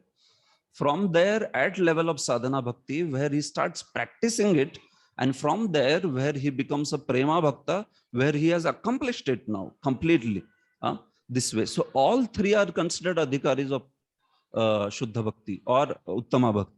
Okay. So even in this case, when we say Tivrena Bhakti Yogena, very clearly Tivrena means without jnana and karma, like that. And this person is coming with the desire, just as Kanishta Adhikari is also coming with the desires. So many desires, he has not given up those desires, but the Shraddha is generated. He knows that this is the only process that I need. Krishna Bhakti Koile Sarva Karma Krita Hoy. Abhi mujhe aur kuch karne ki zarurat nahi hai. I will accept this process. I don't need any jnana. I don't need any karma. Finished. He becomes adhikari of Uttama Bhakti. That's the first adhikari of Uttama Bhakti, Prabhu.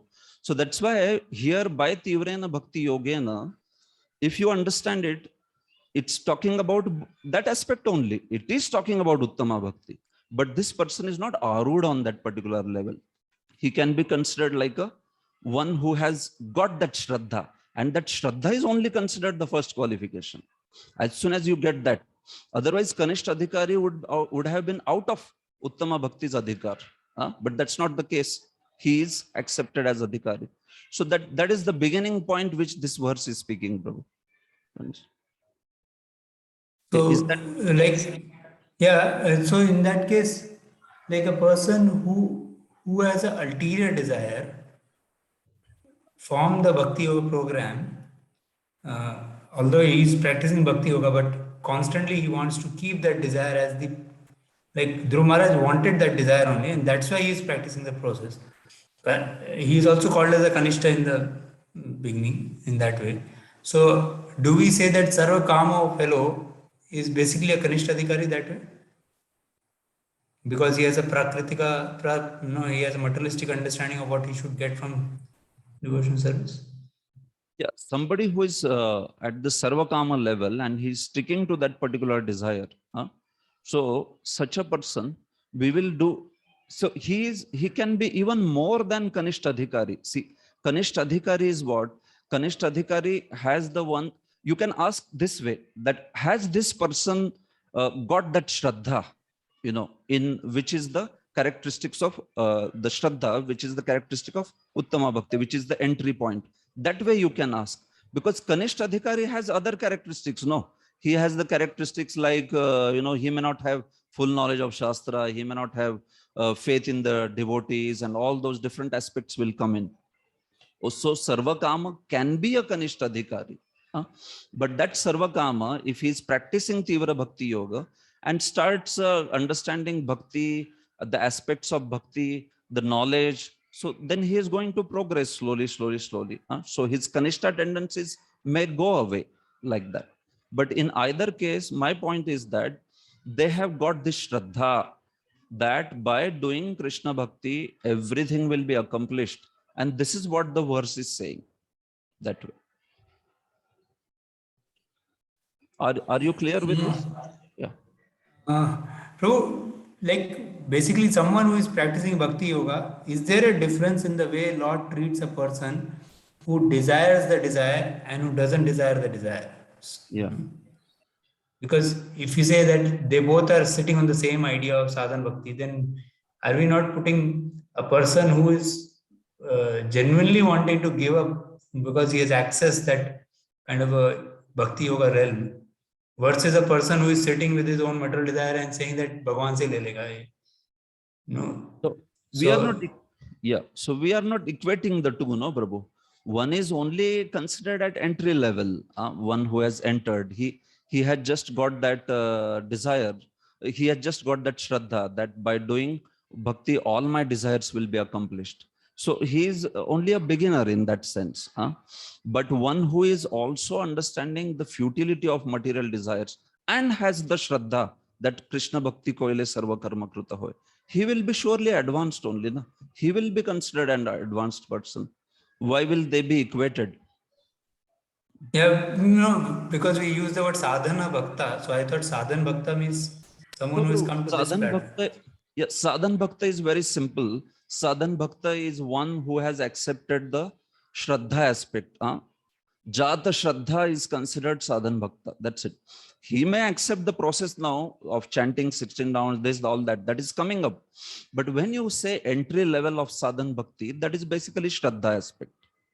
Is the shraddha there or not? That is what is the entry. Okay. Okay. Yes. Okay, Prabhu. Thank you. Hare Krishna.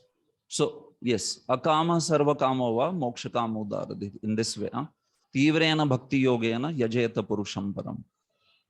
So, basically, what is the point of Vishwanath Chakravarti? He says of this verse, he says you have kama sahitya or kama rahitya. He says you should worship the Supreme Lord. Sahitya means saha, you understand, accompaniment. Accompaniment of kama. And rahitya means devoid, rahit. So he says whether kama sahitya or whether kama rahitya, you come to the Supreme Lord, but practice tivra bhakti, tivrena bhakti yogena. What is tivra bhakti? Tivra bhakti is that bhakti which is devoid of jnana and karma, that aspect of jnana and karma, like that. Meaning that particular bhakti which will involve no practices of jnana or karma. The practices will be purely bhakti practices only, like that. He may have desire, obviously. So he is not Anyabhilashita. Just as in the beginning, when somebody qualifies with Shraddha, he is not considered Anyabhilashita. When somebody has qualified for that bhakti, the Shraddha is awakened. But now he will proceed. He will, in some time with purification, he will actually become the qualified candidate of Uttama Bhakti. This way. So like that. So that is Tivrena Bhakti Yogena Yajeta Purusham Param. So in either case, in any case, one should actually worship the Supreme Lord. This is the point of this. Why should one go to the demigods? So Prabhupada is also addressing all these ideas in his purport. First, he speaks about how desire to merge in Brahma Jyoti is also considered a material desire. It's also considered because the person wants liberation. He wants to merge into Brahman and thereby end all the sufferings. So that's why even that particular aspect, at least from the Vaishnava perspective, very clearly is considered a desire again. That is also moksha kama. It's not considered a kama. That's why they are specifically mentioned separately. Otherwise, a moksha kami may think like he is also nishkama. But he was not put into category of a kama. Why? Because moksha kama is different than a kama. That way. His desire to end the material suffering and achieve complete shanti is very prominent. Atyantik dukkha nivrutti, that aspect. But akama is one who has no material desire. That's the point. So Prabhupada quotes also from Shiv Goswami's commentary that he says, Bhajaniya param purusha sukhamatra svasukhatvam. This is from his Krama Sandarbha. Bhajaniya jo Bhagwan hai, unka sukh hi ekmatra sukh. That is, he says, akama. That way. So that's why something like sarva kama or moksha kama is distinguished this way. Prabhupada says, a pure devotee does not want liberation so that he may be relieved from the miseries of life. This liberation meaning not sayujya, even salokya samipya. This sort of liberation. Or in our language, even going back home, back to Godhead, so to say, that way. Salokya Samipya also has that Sukha and Aishwarya aspect. Srila Rupa Goswami distinguishes why devotees don't want even Salokya Samipya. Because even in Salokya Samipya, there is one feeling that I have a form like Lord. Or I stay with the Lord. That kind of feeling is there in them. So they want that Sukha and Aishwarya, which is there in those particular muktis. That's why he says, Bhakti Swami Sindhu, he analyzes in first wave only. He says, Gaudiya Vaishnavas, we don't desire even for that. This way. Although those desires may be there along with desire to serve the Lord, but still there is some desire in terms of staying with the Lord, in terms of having same opulence like the Lord, staying in his entourage, Samipya, or staying on the same planet, Salokya, all that. So this way. So he says, as Vaishnavas, we don't even desire that. So Prabhupada says, even without so-called liberation, a pure devotee aspires for the satisfaction of the Lord. That way. So even if there is no liberation, he is fine with it. He wants to only satisfy the Supreme Lord this way. So this is all coming from Srila Vishwanath Chakravarti's comment. This way. One cannot obtain any result from demigods without getting sanction from Supreme Lord. So that's why Udaradhi should worship Supreme Lord, because anyway they are giving by Lord's mercy only. So then why to go to them? Because in this particular process, you are going to the right object, and then by that there is also the transcendental benefit that one receives. It will not be kshulla phala. It will not be just some insignificant material benefit. In fact, this can be also the reason why the jivas may not want to worship the Supreme Lord, because they know that he may give the benefit, but still he will give it in a way that I will never ever desire in the life. Again, that particular point, this is there. Sometimes people say, no, Arey, Bhagwan Shri Krishna Baba, wo to sab chhin lete hai. Bhakti danger hai unki. This way. So point is, Krishna gives also, but then yes, Krishna doesn't give like the demigods, that material benefit given, story ended, happy ending, finished. Nothing. No, material benefit given, but then along with that, the seed is given now. He is going to feel like, what am I doing? Why am I wasting my life with all these things? Depending on the purification time that it can take. So it's actually a merciful nature of the Lord. Ami Vigyai Murkhe Vishaykena Deva, like that. So he may give Swacharanamrit by offering that thing or by not offering that thing. That is ultimately up to the Lord. But he makes sure that he forgets about it this way. So that is the point. Finally, Prabhupada says, everyone, whether Sakam, Akam or Mokshkam, should worship Lord with great expedience. So this expedience is the characteristic of being it without any mixture of karma and jnana. This is Vishwanath Chakravarti's point, which Prabhupada is also quoting here. As the unmixed sun rays are very forceful and are therefore called Tivra, similarly unmixed bhakti yoga of hearing, chanting, etc. may be performed by one and all, regardless of inner motive. Okay, so I will just take this one more verse and stop today, because it's already time. It is just in the same line. So whatever is remaining, last 12-13 verses, I will take it in the next unit, because naturally it will take another 45 minutes or so at least.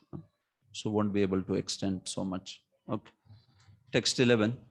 Etavaneva yajatam iha nishreya sodaya bhagavatya chalo bhavo yad bhagavata sangatah. All the different kinds of worshippers of multi-demigods can attain the highest perfectional benediction, which is spontaneous attraction unflinchingly fixed upon the Supreme Personality of Godhead, only by the association of the pure devotee of the Lord. Yeah, so this is only the real benefit, he is saying. Anybody who worships the demigods and all that, what is the real benefit that one should get? Or what should be considered the real benefit? Nishreya Sodaya. the highest benediction, the development of highest benediction. So that is what etavan, this only. What is that? Bhagavati achalo bhavo. That there is unflinching, spontaneous attraction towards the Supreme Lord. This should only be considered the real benefit of taking to any kind of worships. But will that be generated by that worship? Never. It will be generated by what? Yad bhagavat sangataha. It will only be generated if we get the association of devotees. If these processes independently in themselves would have generated this nishrayas, that they generate unflinching attraction for the Supreme Lord, that was fine then, right? You worship any demigod, and finally what is going to come by that worship of demigod? What will happen is you will have gradually, even gradually, so to say, that you will have unflinching attraction for Supreme Lord. But he doesn't wait there. He says, Yad Bhagavat Sangataha, which is produced only by the association of devotees. Like that. Meaning, if these processes, by worshipping demigods, you got a benefit, like going to the heavenly planets, that is actually not real benefit at all, he is saying. It is a temporary benefit. It is useless benefit. So the very fact that why you accepted that path, came into Vedas, followed its instruction, uska goal wo hai hi nahi. The real goal of all these processes is actually you achieve unflinching attraction for the Supreme Lord. That's the real goal. Those so-called temporary goals like Swarga, this, that, and all that, that is not considered real goal at all. But that goal, if somebody says, will be achieved by following that particular path, that will not happen. So this is the point. You do Nishkam Karma Yoga. You are coming in Vedic fold to do Karma Kand, Nishkam Karma Yoga, Jnana Yoga, Ashtang Yoga, whatever you are doing. See, the purpose is finally that one should develop the attraction for the Supreme Lord. But will it happen by those individual processes? It will not happen by those individual processes. Only the purpose is said in terms of, yes, those particular processes have been designed to take one to the Vedas. But now you come to the Vedas, you ask those Vedas, what is the highest benediction that a human being can desire? And that they will tell Bhagavati Achalo Bhavo. And how it is generated? Yad Bhagavat Sangata. So only when you are following those particular processes, and in following those particular processes, you are fortunate to come in the association of pure devotees, then that path has led you to the Bhagavati Achalo Bhavo. Otherwise, it will not. This is his point in this particular verse. Even though the worshippers of Devata, they may get the particular benefits, but that benefit is not considered Nishreyas. What is considered Nishreyas is actually the unflinching faith in the Supreme Lord. And that is generated only by the association of pure devotees. So all these processes are described for what purpose? They have been described as, these are various margas or paths to give the jiva, to give attainment or means of attainment for jiva's various desires. But objectively, all these paths, one should also know that what is the highest path, and looking at all these objective paths, objectively at all these paths. So Karma Kand is given so that one from the animalistic life, one comes to the human life, and in that he accepts the authority of the Vedas and starts practicing it. But if we expect that by following this Karma Kand year after year after year and life after life after life, he will come to bhakti, that is not going to happen. It will not happen. It will happen when? It will happen if he comes in association of Bhagavat Sangits. So those who are Bhagavat devotees of the Lord, only then. Otherwise, this process goes on. You perform sacrifice, go to Swarga, come back, go to Swarga, come back. So, and that is why these Karma Mimamsa people think, no, that this is only goal of life. Aur kya karna hai? Jana hai, jana hai, chalne rehne do, kuch problem nahi. Yeah, same with Nishkam Karma Yoga, it produces Atma Jnana. But by that Atma Jnana, and then he's practiced again Atmajnan, and then he's becoming qualified for some moksha. बस वो मोक्ष लेके चला जाएगा, खत्म हो गया वो path उधर. और ज्ञान योग path, he will accept Sayujya Mukti, finished. That's it. So the point of all these paths is what? They are giving the jivas, the jiva in the material world, the opportunity to satisfy various desires which they have, like that. But that is primarily to bring them within the fold of Vedas so that they start inquiring, okay, now what these Vedas considered objectively as the highest goal. And once you understand that inquiry, then you know that, okay, this is the highest benediction. And then by pure devotees association, the association of Vaishnavas, one may go to that particular path. But otherwise, the paths in themselves should lead slowly or in a progressive way to pure devotional service. This is not the Siddhanta. This is not how it happens. I was saying other day also, yoga ladder is more in terms of the objective height of a particular path, the objective glory of a particular path. It is not necessarily the transition that it is speaking, that one will go from here to here, here to here, here to here. Oh, that going from one path to another or going from one path to bhakti will happen only if he comes in association of devotees. Otherwise, it will not happen. That is the point. Okay. Yad Bhagavata Sangataha, that word is speaking this. Okay. So just ending with this, Prabhupada's purport. Prabhupada says that there is struggle for existence in the material world. And he says, struggle for existence is something like willow the wisp under the spell of material enjoyment. Willow the wisp, Prabhupada uses such words of English, British words like that. So this willow the wisp is one fire which looks like a demon. There is no demon, it is fire only, but it looks like a demon. It's like illusion, willow the wisp. So similarly, he says that this so-called swarga and all these things, they are actually illusory only. Kavir yad namasu, other day also we heard that. Yan nama bhi dhyayati dhir aparthai. He also says it's all this gold, swarga and this and that and apsaras and all in the name only. In the name only means what? They are temporary. They are glorified like great goals, but they are not worth it. It's more like in the name only. So in that sense, so same way, willow the wisp is that same concept. So, but still people waste their life in that. Prabhupada says, history of universe is full of such plan makers who make plan for happiness. And many kings and emperors come and go, leaving a plan making story only. Very nice words like that. Then he speaks further about the demigod worship. Yanti Deva Vrata Deva and Pitrunyanti Pritravata and all that. And finally, he says, therefore, unless the gross materialists or the worshippers of temporary demigods come in contact with a transcendentalist like the pure devotee of the Lord, their attempts are simply a waste of energy. See, he's saying it is a simply waste of energy. Unless they come in the association of the devotees. Okay, some gradual purification may happen. Oh, but that is practically like, it can go on for eternity practically. Just going to heaven, coming back, going to heaven, coming back, and whatever, going around with so many species in so many different heavenly planets and all that. Only by the grace of the divine personalities, the pure devotees of the Lord, can one achieve pure devotion, which is the highest perfection of human life.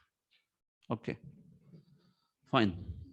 So we can stop here. Prabhu, you have some question? Lalit Madhav, bro? No, Prabhuji, no, Prabhuji. No. Okay, fine.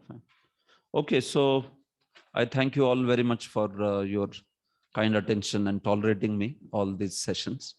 So whatever is pending, I will try to complete in next unit, because next unit we had only 3 chapters and I wanted to take them elaborately. It's the creation section, but now I will make sure that I will squeeze this chapter and the next chapter in it, so which may take around 2 sessions now to complete this. And then rest of the 6 sessions I will use for 3 chapters. like that we'll try to complete. I have a suggestion. Yes, Prabhu.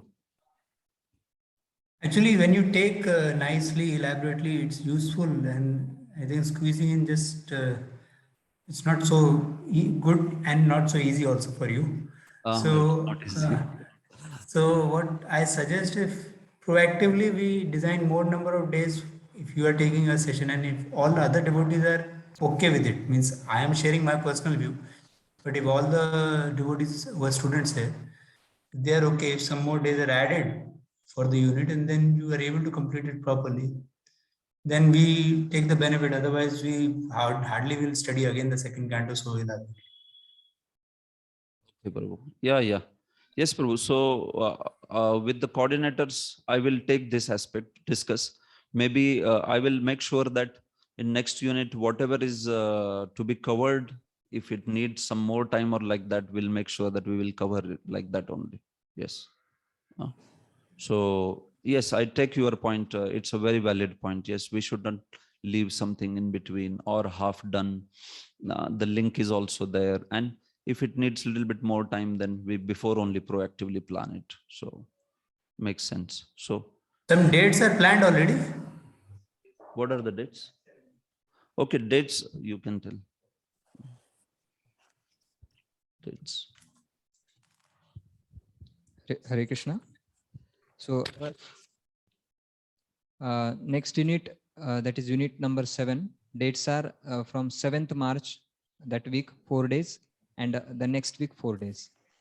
So it's the second week of March, 7th March, 7, 8, 9, 10, and another next week 4 days. Next week when you said, so 7 March is fine. 14th March happens to be Ekadashi and 18th March, which is Fridays, happens to be Gaur Purnima. So we are left with Tuesday, Wednesday, Thursday. Yes, Prabhu. On Ekadashi, we will have class. Okay. Yeah, so that way we'll cover from Monday to Thursday. Then the Gaur Purnima day. Gaur Purnima day will not have. Naturally, there is Naturally. holiday. So I'm saying Gaur Purnima day we'll have to cover then with some time adjustment. Yes, Prabhu. Gaur Purnima we will have to adjust. We will adjust in a way that obviously that is a holiday. So we will cover it before something like. No, Gaur Purnima is Friday, Prabhu. So it's Friday. It's Friday. Yeah. Okay. Friday. No, I was saying that we can't spill it to Friday also. So Okay. That's clear. So Ekadashi we are taking. Okay. Sure. Okay. Thank you. Yeah, thank you. Thank so I thank you all. And in all these sessions, if I spoke something which you didn't like or which was hurtful or anything, I beg forgiveness for that. Just I'm also learning many things, So just in case sometimes if not properly expressed or like that. And you have questions beyond the sessions also. I am personally available. You may write to me or you may, with best of my knowledge with pramanas, which I know I have tried to present. Just in case you want any more clarity on certain topic, you may approach me even otherwise outside the classes also. Like that. Hare Krishna.